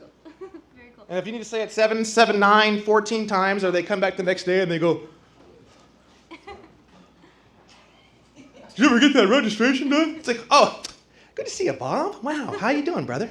Hey, man, I don't know if I told you last time, but I'm actually not a resident of any of the states, and it's actually a federal registration because I can only get registered at the federal level. Right, yeah. Good to see you, broski. You see, that's all it is. Yeah. That's all it is. That's what I think anyways, but. Yeah, that's probably what I'll do. And then we'll still litigate as well, but yeah. There was a lot that you just unpacked in that car deal. But I always look at it through the credit piece. What Brandon was just telling you there at the federal level and stuff, I promise you nobody's going to understand what you're talking about. They're going to look at it like you're an alien. And it's just not the time or the place to, it's like the guy getting his window smashed in, because they're going to challenge you on it, and it is what it is. You already know that's coming. But as far as your partner in the deal you went in and you co-signed for him. No, I didn't co-sign. Oh, you didn't? Did you buy it outright? No, I didn't help. I just helped him what he Okay. wanted to sign, you know. All right. So he's doing the whole deal himself. I wanted to co-sign, but I Got it. said no, I want to do my own thing. So Got it. yeah, he just signed it. I just helped him sign off of what he did. I should have. I would say the same thing, look at his credit profile, what's going on with that. There's going to be the grounds. He just has one discharge. Good. That's okay. In this car itself, was that the discharge? No, it was. Death or something? Okay. So it's already off legally. Really? That's interesting. See, that's, yeah. Yeah, there's a lot of things that's causing him damage in some capacity by it being on there, and it shouldn't be on there, even if he had filed a bankruptcy or something. So there's a lot going on there. I'd look at the TILA stuff. I'd look at the credit stuff. When the debt collectors come, I'd look at the fair debt collection practices. There's all kinds of stuff that's going on. But the last thing that I would do is change the deal. That's what they're wanting to do now, to remove that liability that they see on there, the way he signed it and so forth. So yeah, I mean, once you get out of the dealership with the car, I'm not telling you to ignore the phone calls, but ignore the phone calls. So it's just all of that stuff. They're going to chase you around. They're going to take that. You got to prepare yourself for the worst case scenario and hope for the best, not fear anything in between. You were one of those people I didn't like. You're a cute gal too, and you're telling me your dirty stuff now. So I had that happen to me, by the way. A guy took my car, took off the kill switch that I had in Lafayette, Indiana, because he found somebody like that and drove it to Boston. So I was screwed. I lost the car. So I'm not hating on you for that. It's good for you. And I lived through it too. So it's just, we're all trying to make ourselves smarter through processes or whatever that is. What your partner did there, he did the right stuff in good faith, is how I have to look at it. He's wanting a car deal. He signed it the right way that he knows is going to work for him. And now all the games are starting behind the scenes. You're going to change to this, you're going to do this, or, I'm telling you, worst case scenario is they hit his credit profile, which is the best case scenario. That's where I light up and say, this is awesome. Or they come and they try to start collecting, or they come and they repo it, or whatever it is, the outcome. I'm not looking at that's something that I'm fearing or is a detriment. I'm looking at that as some type of a blessing that's going to make me grow, and getting in the litigation world with the proper argument there will be really cool for him, because he has everything set up, man, for a perfect walking away with the car. So I think that's cool. I mean, hang in there, keep us posted, no doubt about it. But I think when you start with the DOT stuff and it's in a trust and this, that, and the other, I don't understand a lot of that stuff. I know that some dude that's a park ranger is not going to understand it. And I'm not sure I'm smart enough to be able, on the fly, when I'm scared shitless or whatever it is, sitting there being peppered because there's 3 goons sitting here looking at me the wrong way.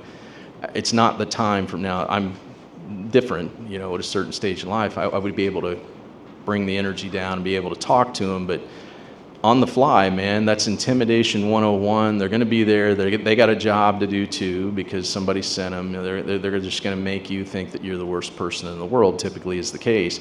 I try to get that feeling away as fast as I can, and the only way to do that is to get it into the court, because it shuts everybody up. There's no more nonsense. There's no more talking. It's let us handle it in the court system. I actually counsel people to do bankruptcy a lot of times. I was sharing that with guys up here a little while ago. I don't think it's a bad thing. It's back to those people that said, litigation's bad, bankruptcy's bad. We've all been told that, it's horrible. It's a horrible thing. Well, I don't think so. And I'm the person that can get it removed in 6 weeks after it hits the profile. So I'm saying that from a different spot. I'm never going to tell you not to pay bills and do this, do that. People will interpret that's what I'm saying. I'm telling you that if you have to go down a path, there are options for you there, and that is a great option.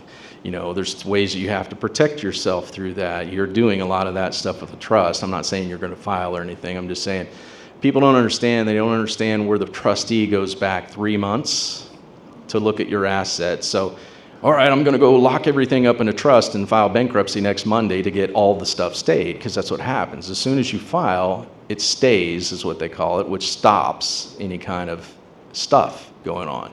You can reaffirm any debt you want. You can reaffirm your house and cut off all the nonsense, So if you're putting stuff in trust, that's a great play. It's a great option, but be careful on the timing there, because a federal trustee is going to go back 3 months. I'm not telling you to commit fraud, bankruptcy fraud, but there are people that toe that line.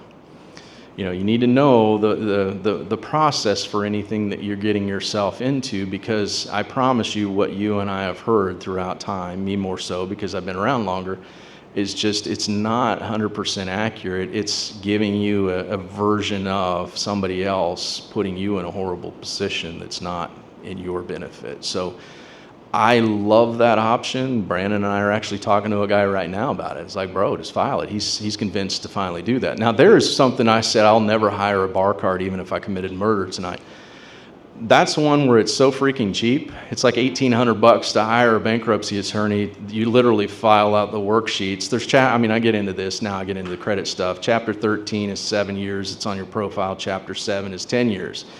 We've been trained that you're going to live in purgatory for 10 years, and that's horrible that you've been told that, because here's what federal law says about bankruptcies and how they're reported. It says they may report those. And there's a big distinction that you need to know. They may, which means they can if they want to and they choose to. When it says must, it's mandatory, which it doesn't. So there's a big distinction there between must, mandatory, shall, should be mandatory, and may means that they can or they can. So when you're talking about all that stuff, there is nothing in law. That's where people are wrong. If somebody's telling you they have to report it on my profile for 10 years, that's horseshit. I'm calling bullshit on that. It says they can if they want to and they choose to. They choose to because what Uncle Joey said earlier, which is there is a whole subprime community that's behind that that's going to charge you 24.99 in Indiana at least, and maybe even higher in your state, especially if you're in New York or probably California. So there's a whole subprime that's driving you there. I'm not getting into conspiracy here. I'm just telling you that if you don't qualify for a prime, there's a reason why if you miss one payment, you drop from an 800 to 660. Because 660 and below is horrible as far as, I think, a subprime. Now, that doesn't mean I wouldn't get you on a car note. It's just going to be at that higher interest rate. And if that's what you want, good for you. I'm just telling you, you don't need to be there. I guess is the biggest message your credit profile, there's only one person in this world that's responsible for that, and I hope you look in the mirror and figure out who that is. It's not the judge, it's not the attorney, it's not Equifax, it's not this horrible car company that I had that I'm pounding your credit profile. Whatever, you should challenge that all the time. Find the inaccuracies that are there, challenge and dispute those inaccuracies, create your profile, create your evidence folder, and just own it, man. There's I say this, and I hope nobody thinks I'm boasting. I will never be under an 800 credit score in this life. I just checked mine this morning because I would not stand up here and tell you I'm something I'm not. And I can show anybody that wants to see it. Logged in this morning, I'm 831. So I'm 19 points away from perfect. And for me, I told you the ego the size of Texas, that's not good enough because I'm not 850. 850 is where I'm like the top person. So anyway, you don't have to be crazy anal about it, but there's no reason why you're not an 800. And I was telling somebody earlier that if you came into my dealership at a 600 or below, and I saw a lot of them usually in the fives, I'll get you into a deal. It's usually subprime, and you have to understand the mechanics happening behind the scenes there. I've sent your file out to my whole lender base, and now you're getting 17 inquiries, and you're pissed off about it because each one of those inquiries is costing you 5 points. Now you're pissed off at me, and you should be. So I'm giving you all the sauce, but if you're an 800 credit score, I said this jokingly, but I'm not so sure that I was joking when I said it. I would not let you out of the lobby. I'd keep you there at gunpoint because I know all the options that are there. I'm going to make a lot more off of that deal because I'm going to get you into a credit union probably, or some prime deal that's going to make me the most amount of money. It's going to put you in the best position. Like the young gal I was talking about at 24.99, she's in a 2010 model, paying $300 a month more than she would be paying in a 2024 model just because of her credit is fucked up. So please put the blame on me if that makes you feel better, but I'd love to tell that gal to say, hey, give me 6 months, we'll get this thing turned around, come back, Uncle Joey's gonna put you in something, one, as a dad and a grandfather, is more dependable, lower cost, and better for you overall. But when it's get 55 cars out, that's not the message that everybody else is hearing. It's pound them as quick as you can. So anyway, your profile is yours, but there are remedies for that, man. There is no reason that if I made this statement, it's 100% true, and I hope you believe it. There is no reason why everybody in this room is not an 800. And I can say that, and I know that 80% of the people in here are not. I know the statistics. I'm not bullshitting when I say it. Yeah, what's up, bro? But I was curious because she started using a debt collection group. I forget, it's like Freedom, something like that. Freedom Debt, something like that, right? So she's been paying this thing down, and she's got 2 cards, and they've been going back and forth. Or she's paid one, and then they didn't give her a settlement till the other. And they only contact her on the phone. I've made it very clear. She said, I only do business in writing. We're trying to get that. They will not send a bill, but she's got like a $20,000 kind of just sitting in limbo thing here. Her credit score is up to a 760, and it was like way low. And she's paid off this other thing, and I was like, hey, I feel like, can she ask for a true bill from I know she can't, from the collection agency, right? There's not a bill, right? It's not there. It's not a gray area, but I promise you that she recontracted in with them in some capacity. If she started making payments to them, which you just said she did, she's with them. Now, what I would have loved to have had her done before she went that route, she's trying to do the right thing in her mind, because she's like my wife, who says, you took on a debt, you should pay it. She married the wrong guy.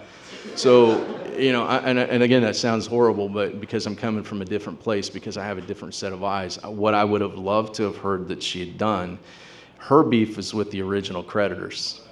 That's the only people that can take and put her over, and they won't. So she helped out the original creditors by signing on with this debt consolidation company. I know that model. I looked at it for a while. It's pay us X, we're going to keep 70% and give the 30 to the original. So the original creditors are somewhat getting bent over as well, but it's better than zero.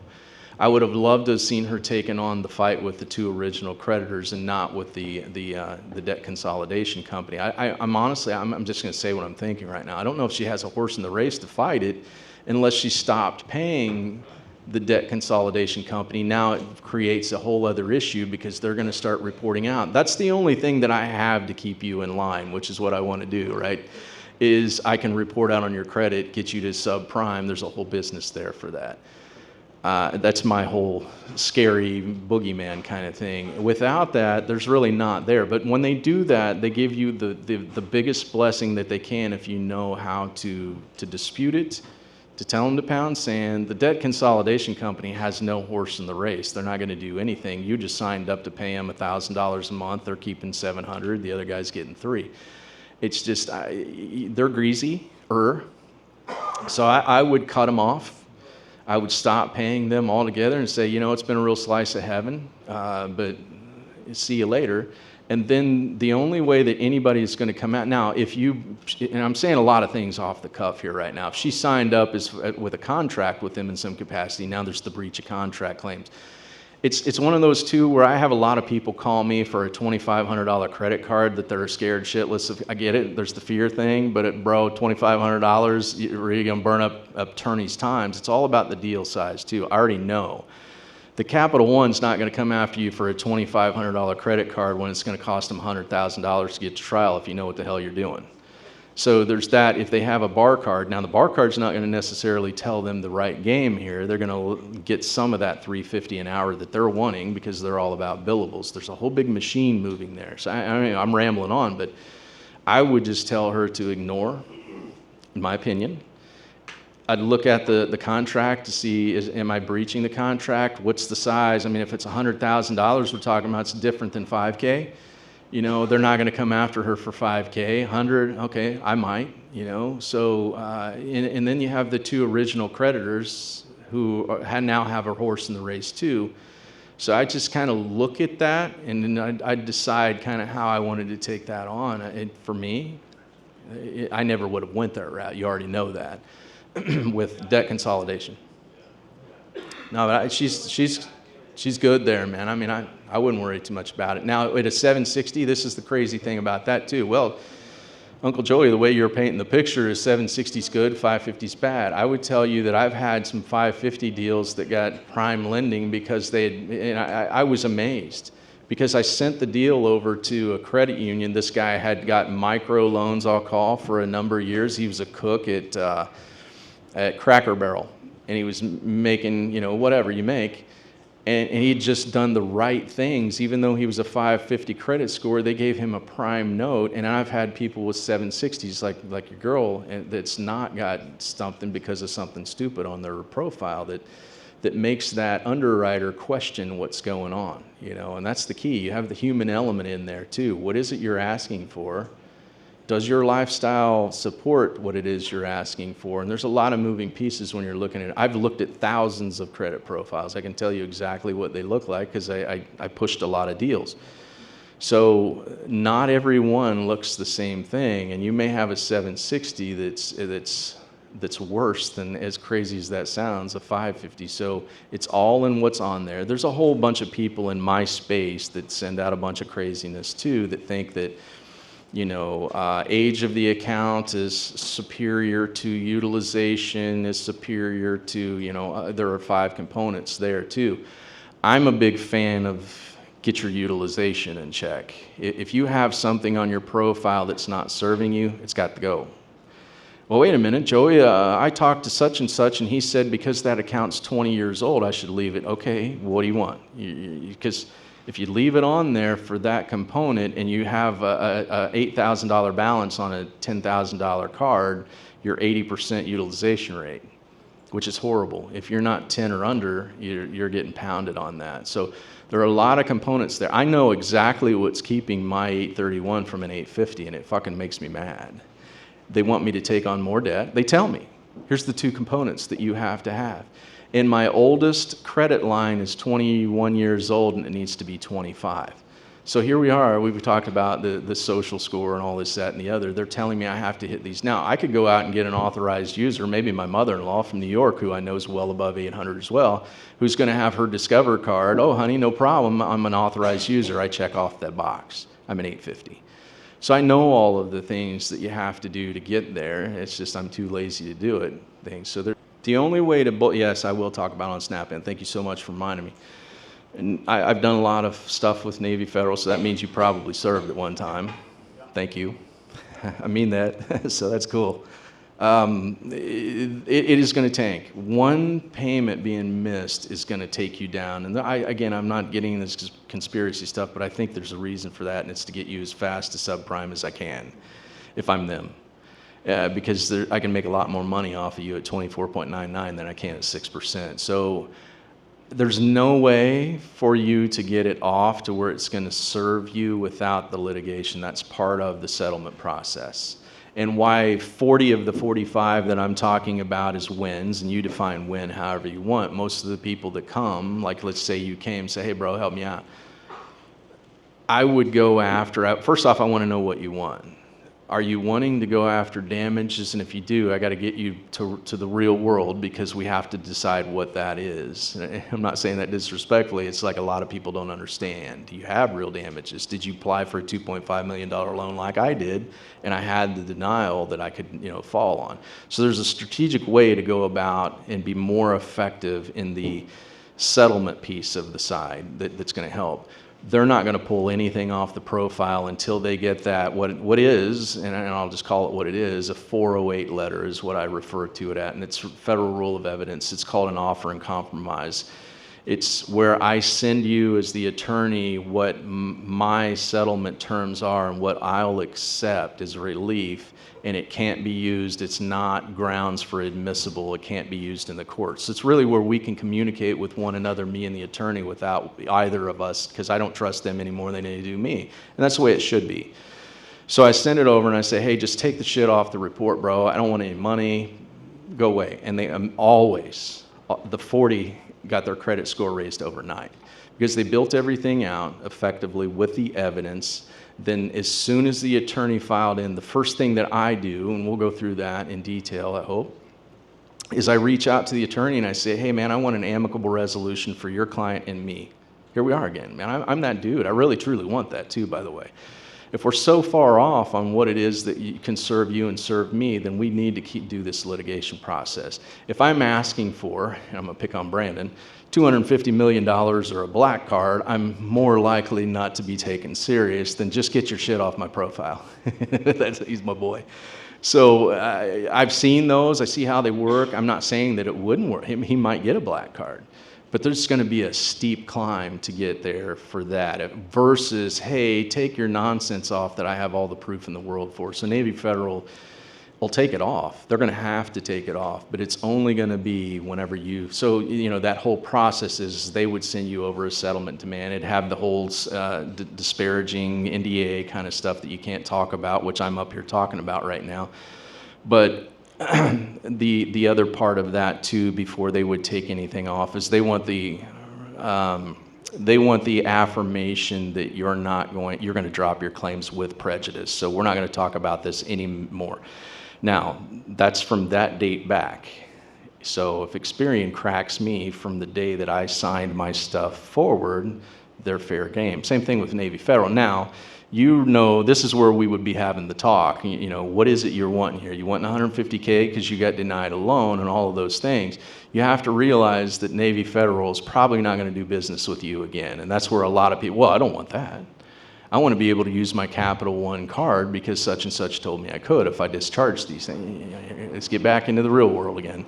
You know, we decided we were going to end our relationship together, me and Capital One. So I can't pull them back into something, and they don't want to do that. I mean, that's part of that contracting. They have every right to deny me, just as I have every right to not apply for them. It's really a gray area where you're unsolicited and all kinds of other stuff. I look at my son, who's 24, has a great job, and he gets solicited 6 times a week from Amex, who's trying to drag him into the commercial world. Dad is an 831, and I'll never be solicited by Amex again because I pounded them. You know, they don't want to do business with me anymore, so that's okay. We're still friends. You know, I did what I had to do, and you did what you had to do. So I think a lot of people just unrealistically think, I know that they do, I hear this all the time, is I'm going to go sue them, they're going to pay me money, or they're going to fix my shit, and then I unrealistically think that I'm going to be able to jump back in the pool with them again, and that's just not the case. I'm not saying that's what you're going to do at all. I just, I know people that ask me that all the time, like, well, they get really crazy about it. I want to keep my Capital One. I just literally had a guy who's living in Bali right now reach out to me on Instagram. It happens all the time. I love what you and Brandon are doing. So I get on the phone with him, and we go through his profile, and I said, here's what's going on. And he got crazy on me when I said these 6 accounts, credit cards, are going to go bye-bye. They're never going to, well, I don't want to do that. Well, what do you want to do? You're asking them to do something, again, back to the, I want an amicable resolution for me and them. You're asking them to perform in some capacity, which is either get rid of your debt or fix your profile so that you can go out and contract with people again in a good capacity.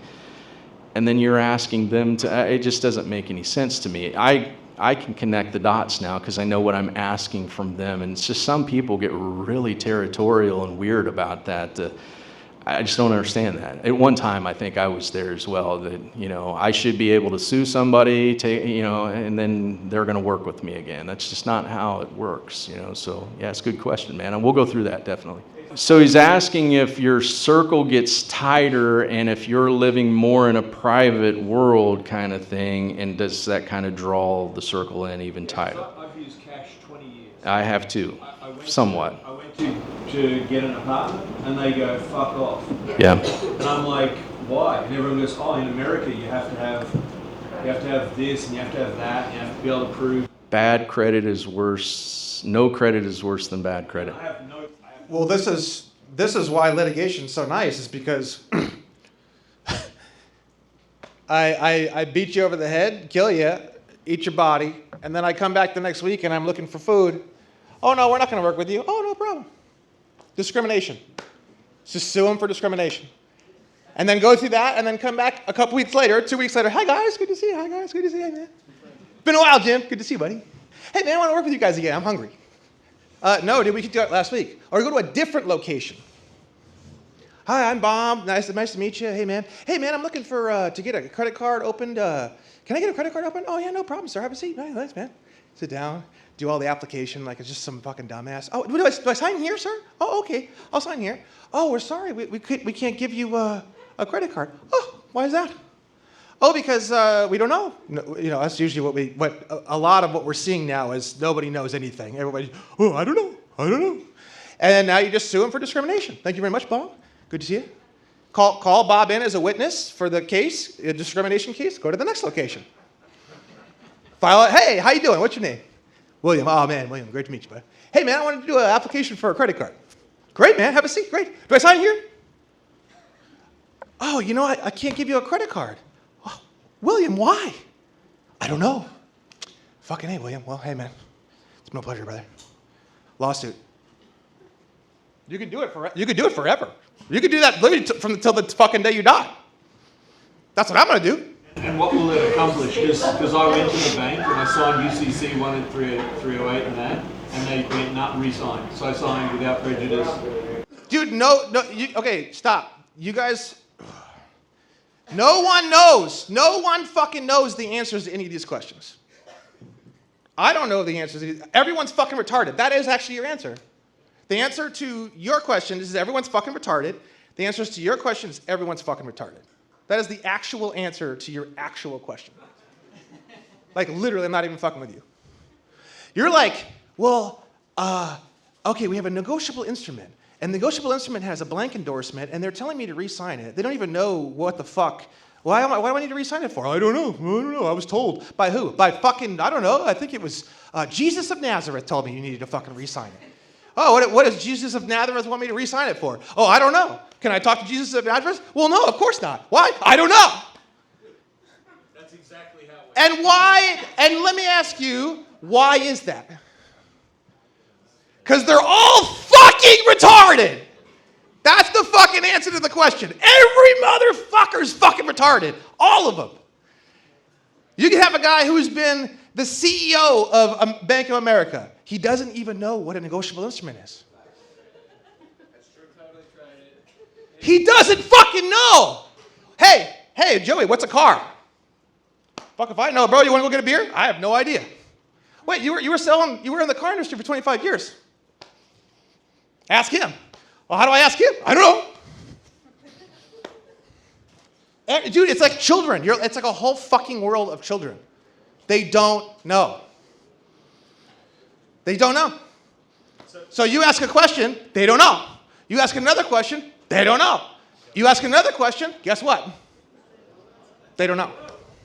And is the answer that they wanted to use my wife's social security number to go to the Fed window? They don't know. Do you know? I don't know. How am I supposed to know what they don't know?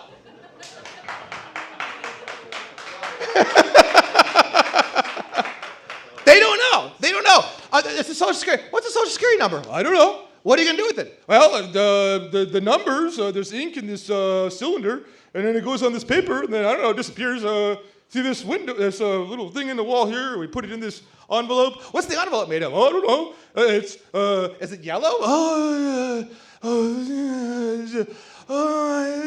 Maybe it's brown. I don't know. Maybe it's, oh, wow, I got an answer to something. Holy fuck.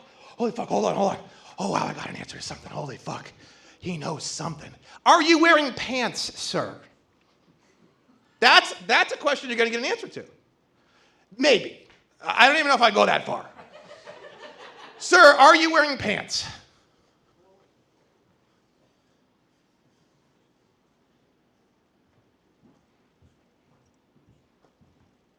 I think so.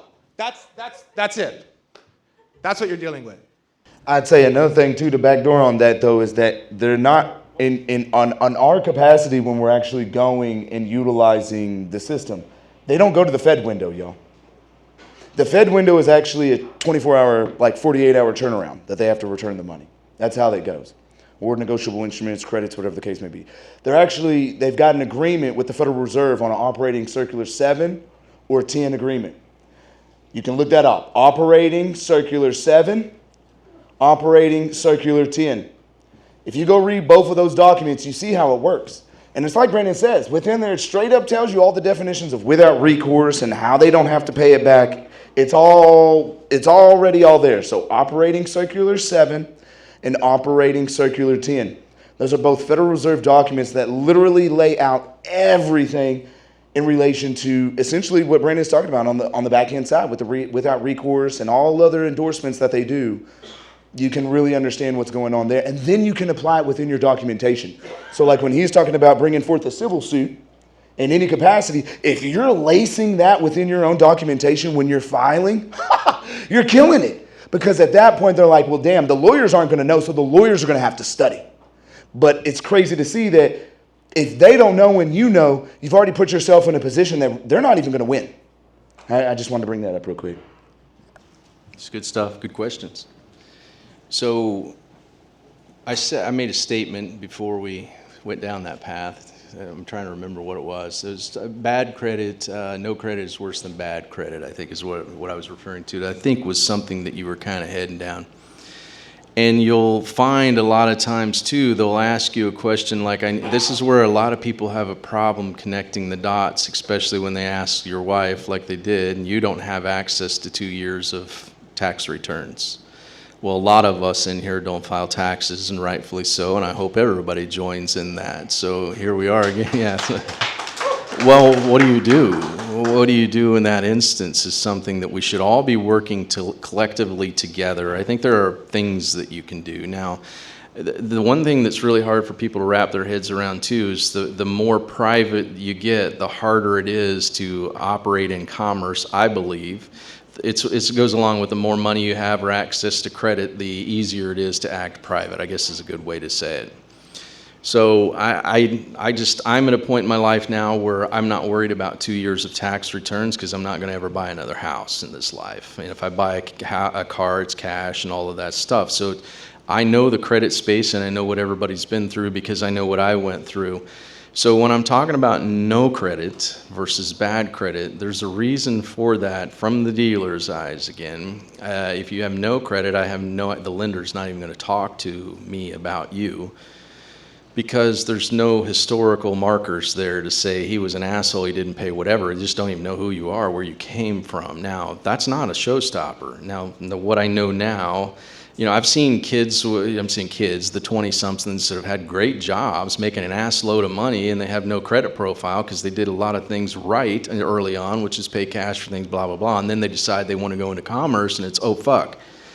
Wait a minute, my buddy Tim I was talking about, the war veteran, same thing. He's been very responsible for his stuff, his whole life, but then when he wanted to buy a big house, you need tax returns and you need all of these things. So it's not, and I'm only going to say this from the perspective, I always bring it from stuff that I've done myself. I have a son that was, at that time, 19. I was sharing with some people earlier. And he was in no credit, living at home with mom and dad. And I said, well, if I'm going to test this on somebody, it's going to be him, because what's he going to do about it? Kind of thing. He's my kid. So anyway, I did, and I built his profile, and in 30 days, here's what that build looked like. We put him on mom and dad's credit cards as authorized users. We're both over 800. We established that. I signed him up with a self-lender account. I'm not affiliated with self-lender, but if you wanted to research what I'm telling you, it's actually a really good organization. They'll give you a prepaid card, which he needed, which is, it's paid by the loan that dad's paying for at $25 a month for him. So he's getting a twofer there. He's getting a prepaid Visa card, and he's also getting the loan that dad's paying back for him. So he's getting two more. And then I had an LLC, and I had a lot of rentals at that time, but you don't need to have rentals or anything. You don't even really need to have an LLC. I created a document, a lease agreement between he and I, saying he was paying me $350 a month, and that was good enough. So I went to rentreporters.com is who I utilized to build this out. And with those 5 components right there, he went from 0 to 817 in 30 days. So when I'm saying that now I hope you're understanding why I'm not scared of bankruptcy. Because I know if I had to take you all the way to 0, which is what that is, how fast we could rebuild you back up. I say that through experience, yeah. Real quick. Hey, just so you guys are tracking, he's literally talking about another way to have infinite money. For those of you who haven't had that click yet, he is telling you an entirely other way, of which, frankly, is much easier than my way. My way, I think, is like going out and, guns of glory. His is more realistic, I guess, in a tactical sense. Just wanted to point that out. Well, it's also how, love him or hate him, Uncle Donnie's filed bankruptcy 9 times, and everybody likes to jump on that bandwagon. Again, we already know where I stand on that. But somebody that arguably is a billionaire, he's done the right things. He's created all of these businesses with what Brandon's referring to as infinite money, and I agree. Through his credit and all of that stuff, he's kept the ones that he wanted to in trust, and then he's cut everything else free thereafter. So that's kind of how that works for me and why he's done that effectively. Yes, so the question is, if you want to file bankruptcy, I thought you were required to have 2 years of tax return. If that is the case, that would be something that I haven't been presented with. I'm not sure of that, but that's an interesting thing that I haven't ran across with anybody. So obviously the people that I've worked with must have been filing tax returns if that were a stipulation, but I've not seen that. And that's one of those things, if you're being told that, we've talked about, if you've seen that in writing, statutorily or otherwise, rules of the court, I would buy it a little bit. If it's some shitbag bar card that's telling you that, it's a presumption that they're trying to scare you with. I don't know. Real quick. I think a lot of people, because they're so scared of bar cards and shit, you'll have a bar card, they'll hire them to do a bankruptcy, and the bar card will say, oh, I need 2 years of your tax returns. And then people are fucking stupid as fuck, and they translate that into, oh, in order to file a bankruptcy, I have to have 2 years of tax returns. People think the bar cards are like fucking gods, like Greek gods, when they're fucking idiots, just like everybody else. And they think, oh, that means I need 2 years of tax returns. No, the question is, oh, by law, do I have to have 2 years of tax returns by law to file a bankruptcy? So ego comes in, oh, yes, you do. Oh, really? Can you show me, I love learning about this stuff. I find it really fascinating. Can you please show me the law or give me a reference point as to where and anywhere in maybe Title 26 or whatever, where I can find that information? I'd like to read it. And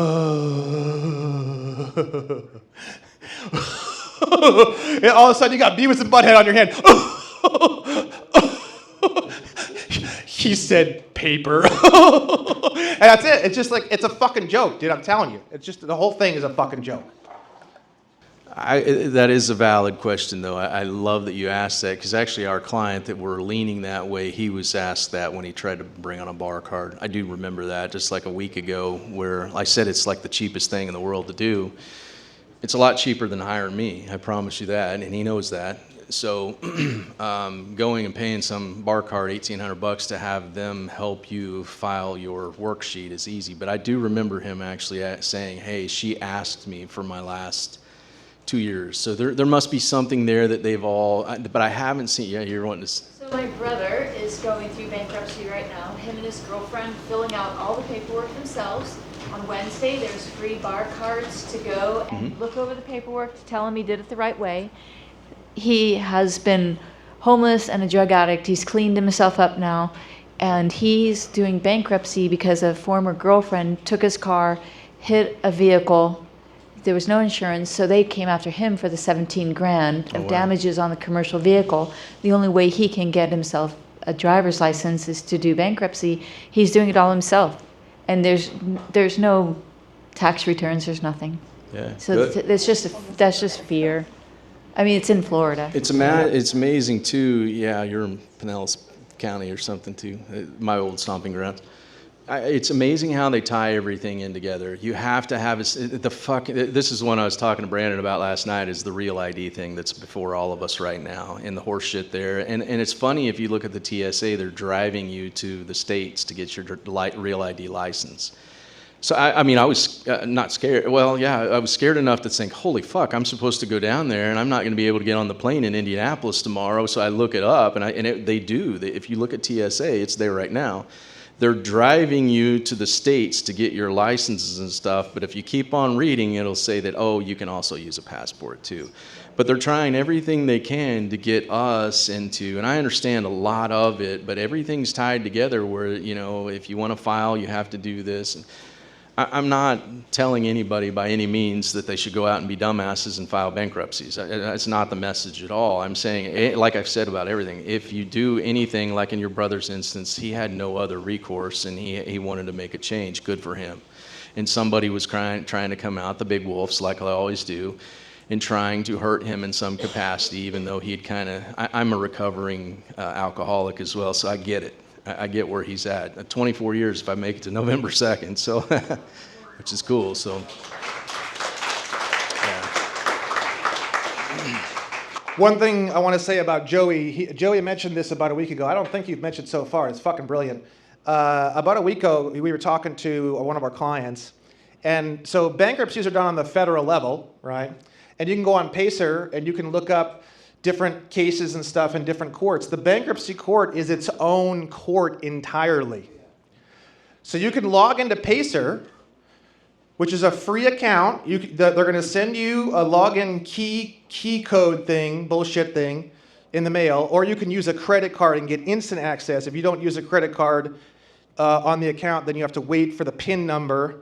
And then once you get the PIN number, you can go in for free. Or you can go on recap maybe. But for this one, I would just use Pacer. That way you're not hunting around. And just go into the bankruptcy court. And this is what he mentioned to our client like a week ago. It's all the fucking bar cards printing off the same bullshit, putting all the same shit on all the shit. It's just, you could just go into the fucking bankruptcy court on Pacer, click on any fucking case, it's all gonna look the same. Copy everything they're fucking doing, obviously, clean up the words, don't be a fucking idiot, don't get yourself in like a fraud charge or something. But like clean up the words, understand what you're looking at, you're gonna know more than the fucking bar card, 6 minutes? So, you could just do it yourself, it's almost like color by number bankruptcy. And then go look at fucking Joey's cases on how he did his fucking credit stuff. Look him up on I think the Indiana State cases? Southern District of Indiana. Southern District of Indiana. Pull up his cases on how he's pulling shit off of his credit report. Rinse and fucking repeat. Infinite money. File your own bankruptcy. And then do your own fucking little micro lawsuit to get the fucking bankruptcy taken off the record. Go out, buy a fucking Lamborghini, crash it into a wall, smoke a crack pipe with 4 hookers, and then do the same thing again.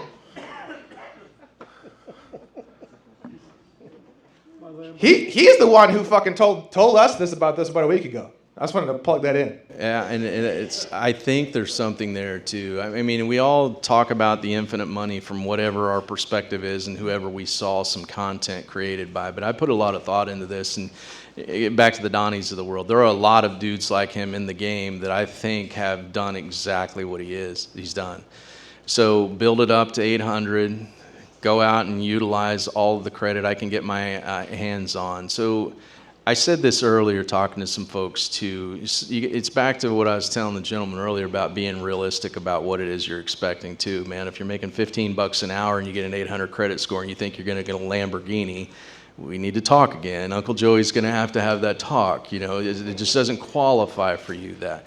So the big loan that I was talking about, my lifestyle did. So you have to match up what your lifestyle is for what your potential damages are if you're gonna do the rinse and repeat. That doesn't mean that if you're making $60K a year, and that's awesome, good for you, and you have an 800 credit score, you should be playing at a way higher level than I promise you than what you are right now. You should be using that 800 to get up to $90,000 a year, get away from the $60,000 W-2, but I understand you have to have the W-2 to get all of this in place, but the whole rinse and repeat aspect, I think, is the important thing to understand there, and just not leaving your profile for everybody else to manage for you when it's yours. I mean, it's your scorecard is how I look at it. Are you an A student? Are you a C minus? And I promise you, I've seen way more C minuses than I have A's. And that's only because people don't understand that we are all A's, and I'm not getting goofy here about that, but you have to tell them what it is that you want, and you have to be able to exert the authority that you have to be able to get there. So anyway, if there's no other questions, I truly want to do a deep dive on Snap-on maybe tomorrow if that's the case, because I think that's where I'm going to be. So I tore you down with the ugly. It's what we do, right? We talk about the nonsense of the car notes and all the dumb shit and the dirty laundry and stuff that I shared with you, and now I'm going to build it back up again tomorrow to talk about, the Snap-on stuff that we did, and I think is wonderful. I still wear their jacket. I let them know that all the time. We're friends, and that's the way it should be. I won't do business with Snap-on ever again. They won't allow that to happen, but I still wear their jacket. They paid me a lot of money, and we're good. They did what they were supposed to have done ultimately, but I had to hold them accountable. So if there's no further ado, man, yeah, what's up? So I just opened up an LLC, and I'm probably going to put it in my private trust, but I am thinking about getting a truck and qualified special endorse it through the LLC. Is that, something you... Here's the thing that I would think? caution in that wonderful state that you're in. And it's like that it's in this state too, because we had a client in this state once upon a time, and he found out the hard way. I'm not telling you not to do the LLC. Indiana, I can, and I can represent my LLC. There's what I'm getting at. Here in California, I don't think you can. It says you have to have a bar card. So my point with saying this is, that's true, but the LLC, if that's what you're putting it in and titling it as, then if it comes sideways and you've truly learned everything I think you're going to learn to say, hey, I want to exert my rights, and a bar card's not going to do it for you. You're going to hear a bunch of talking in circles and nonsense. So you're going to be in this place that a lot of people find them in to say, I've created something that I've been told throughout time is there to protect me. That's what an LLC protects Joey Kimbrough from any liability, which is why I have a lot of LLCs too. I wish I wouldn't have done that because there's no reason to. If somebody wants to come after me from a liability standpoint, they're going to try to pierce the corporate veil anyway. They did. If you Google me, you're going to find that there was a house fire I owned, 2 little girls died. So I've been down that path. I mean, I'm not saying that I'm coming from a place that I've been in the horrible litigation where I did everything right. I thought the LLC was going to protect me. Now, my insurance company paid the $1 million, as I'm glad they did, but it was horseshit, and I was fighting it.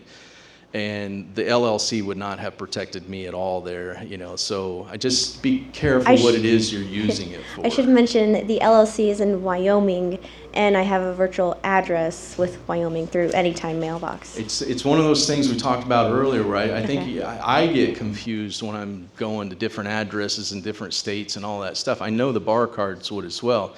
So what are you going to use it for? If it's just to protect you from liability on the truck, you can still do that in your name. You don't need the LLC for that. Well, I was going to get business funding because, Business funding? Yeah, through the Okay. LLC. Yeah. So I think that with that credit, I could get a truck. So remember what I said about my son and how I built the profile up for him within 30 days to 817. There's Dunn and Bradstreet's over there and there's not a lot of people that know this game either, and I'm not one of them either. I'm not purporting to be. But business credit, there's a lot of folks doing that. You've got to start and build that profile for that company because it's your baby. When you create it, legally, that LLC becomes a living, breathing person. You've got to build up that profile if you're wanting to use that for business. So if you want a $150,000 line, you need to look at Uline, and I've researched it. I've just never done it. And I know there are some people in this space that can build credit just like I did for my son in 30 days and get you $150,000 access. So now that takes infinite money to a different level. Now you and me are partners. I'm with you on that. Let's get all the LLCs we can. And you can, by the way. I've got lots of them that I've created over the years. And that's where I got all the credit cards with Amex. It wasn't Joey Kimbrough. It was the EINs that I created for each of those LLCs. Back in the Wild West, which is what it was back when I was doing it, I was able to do that with a simple EIN, and the fact that I'm a living, breathing creature, for whatever reason, they would give me an EIN with a $20,000 line of credit. Amex did this just like Tic Tacs. So yeah, I now I'm with you. I thought you were just going to park your truck in it and think you're going to be, no, if you're going to want to build, it's just find the person, I'm not him, that did what I did for my son that's doing it in the LLC building business credit space. And I know they're out there because I see them. And I would love to, I know enough about the components that I've not done it to say, if I go get me a Dun and Bradstreet number, I know you have to do it. It's just not going to happen, just like my son was going to have no credit until I stepped in and did what I did. In 30 days, he's top 1% of the people with credit. Just like your LLC, you're not going to get a $150,000 line until you go build it out the same way. And there are a lot of credit accounts that you can open up on day one. They're going to be low-hanging fruit, probably $50 limits, but you're going to be able to build it up to where in a year you're going to have an LLC that's going to be able to, just like you did with your personal credit profile, you can do with that profile. Now it takes infinite money to a different level. So yeah, let me know how it goes. Okay, for sure. Yeah. Do you think I can build it up within a month? Because I'd like to get a truck soon. If I could do Yeah. the other side that I can speak on profoundly in a month, I would think that there is a way that you could get access to something. I wasn't trying to get my son $50,000 credit card access. A business is a different entity altogether. I understand that. So to get a line, just the way I was telling you I did it with Amex in the past, I think that ship has sailed, but it's probably still there if you had an LLC that was established that had some type of credit lines. I don't know if 0 to 30 is going to do it like it does in the personal profile, but yeah, that would be cool. Yeah. 6 months, a year, I think would be realistic to say, hey, I can get my hands on 150K. And while you're building the next one up, that'd be cool. I'd love to hear about that, or honestly. Yeah. Yeah. Why would you do an LLC over a PMA? Is it business credit? Well, for me, it was just the protection component from the liability that could be there. Honestly, I've not done enough PMA stuff to speak in any kind of authority, so I can't say the pros and the cons. I can say what I created the LLC for was just 100% the liability component, and that was it. You wanted to say something, Brandon? PMA still gets an EIN. Yeah. I got EINs for all my trusts. And you guys think like, oh, well, that wouldn't work because it's a foreign EIN, and then a foreign EIN wouldn't necessarily be a U.S. person, and you're already like 457 trillion football fields past any motherfucker you're gonna talk to. Already. You said like 7 words and you're already like a galactic space robot. I'm not fucking kidding. So you guys sitting there and this guy, hey, well, I got an EIN, but it's a foreign EIN. And if it was a foreign EIN, and he's already like fucking like Dreamweaver, thinking about Pornhub when he gets home, smoke a bowl and watch some fucking Pornhub. He's like, yeah, sure, bro, whatever, that's cool, yeah. Great, dude, great, yeah, EINs, oh yeah, EIN, I know him. He's a great guy. Fucking love Ian. Ian's a great guy. And that's what you're getting, but they have ego, and then they pretend like they know shit, and they don't know anything. They don't know anything. So it's like, it's a fucking EIN number. The goddamn trust has an EIN number. What's the fucking difference? I don't see the difference. And you say, oh, this is the difference, and this is the difference. And, yeah, but you're a fucking intergalactic space robot. Nobody else knows that. Nobody. So you guys are shocked that nobody knows any of this. Well, so am I. What do you think I'm doing? All I do all day long is learn shit that no one knows. That's all I do. So this is the life. This is the life we live. I don't know what else to say. This is the life we live. If you want to do cool shit and you're worried about people not understanding, you only have one fucking choice. Only one. And you got to educate. If you don't educate, they're never going to know. They've been there for 35 years. They don't fucking know anything. What makes you think all of a sudden they're going to have some fucking spiritual rapture and they're going to fucking hover into the air and there's going to be electricity coming off their body and they're going to suddenly all of a sudden fucking want to know something they've been doing for 35 years obviously didn't want to fucking know. It's back to asking yourself what you're wanting to use for whatever reason and just having a good idea that you've wrapped your head completely around it before you take it forward.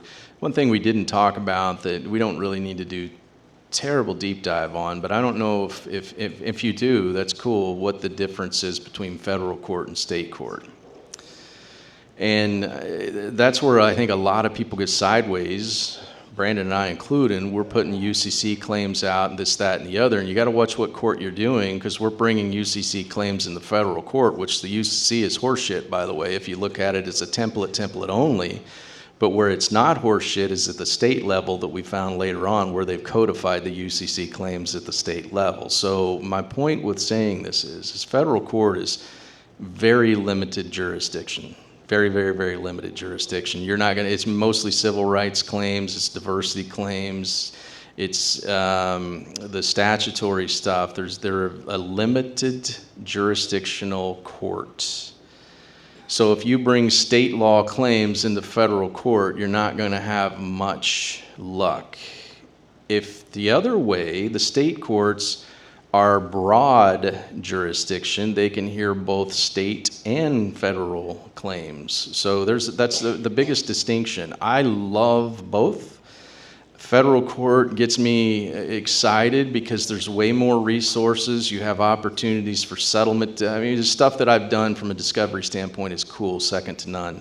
State court on the other side is I think cleaner, faster, and you can bring anything in there that you want as far as claims. So that's just the distinction that I wanted to make there. If you're thinking about, okay, because it becomes very overwhelming very fast. Like I said earlier, it's like, where do I go? What do I do? How do I do it? Which court? And all of that stuff. Just kind of look at, like me, I can do the credit stuff in state court. I can do it in small claims. I can do it, I usually do most of them over in federal court because that's where it's cleaner. It's 15 USC 1681 or 92 or 605 or whatever. So I have those federal statutes that they're very familiar with that makes it very clean and quick. But that does not mean I can't bring it in state. And I'm not trying to cause confusion. I'm just saying, if it were the other way around and you had an Indiana statute that I'm trying to present in federal court, it's not going to go very well. I actually have one of those that I'm arguing right now, and I'm getting it remanded back to state court where it belonged, where they've defaulted and they owe me 1.2. So they removed it immediately to federal court, playing the game that they do that we don't know about, right? So all of my claims were state court claims. They defaulted. I sent everything in. I did everything right, and they filed in finally saying, "Oh shit, look at this guy." They removed it over to federal court. Now I'm trying to get it remanded back, and we're having this just big tough. So anyway, great stuff. A lot of good questions. I mean, I'm going to be around for 3 days. I love talking to you guys about whatever it is. I've heard a lot of different stuff that's going on. That's what I'm here for. I want to talk to you as much as I can, spread what at least little stuff that I know so far that I've learned. And I think, Cam, you're wanting to kind of... We're going to do a 10-minute break, and then we're going to do Cam, and then we're going to close out the day. Nice. Okay. Y'all better start clapping. Damn it. We just spoke to y'all for damn near 2 hours. Hell y'all do.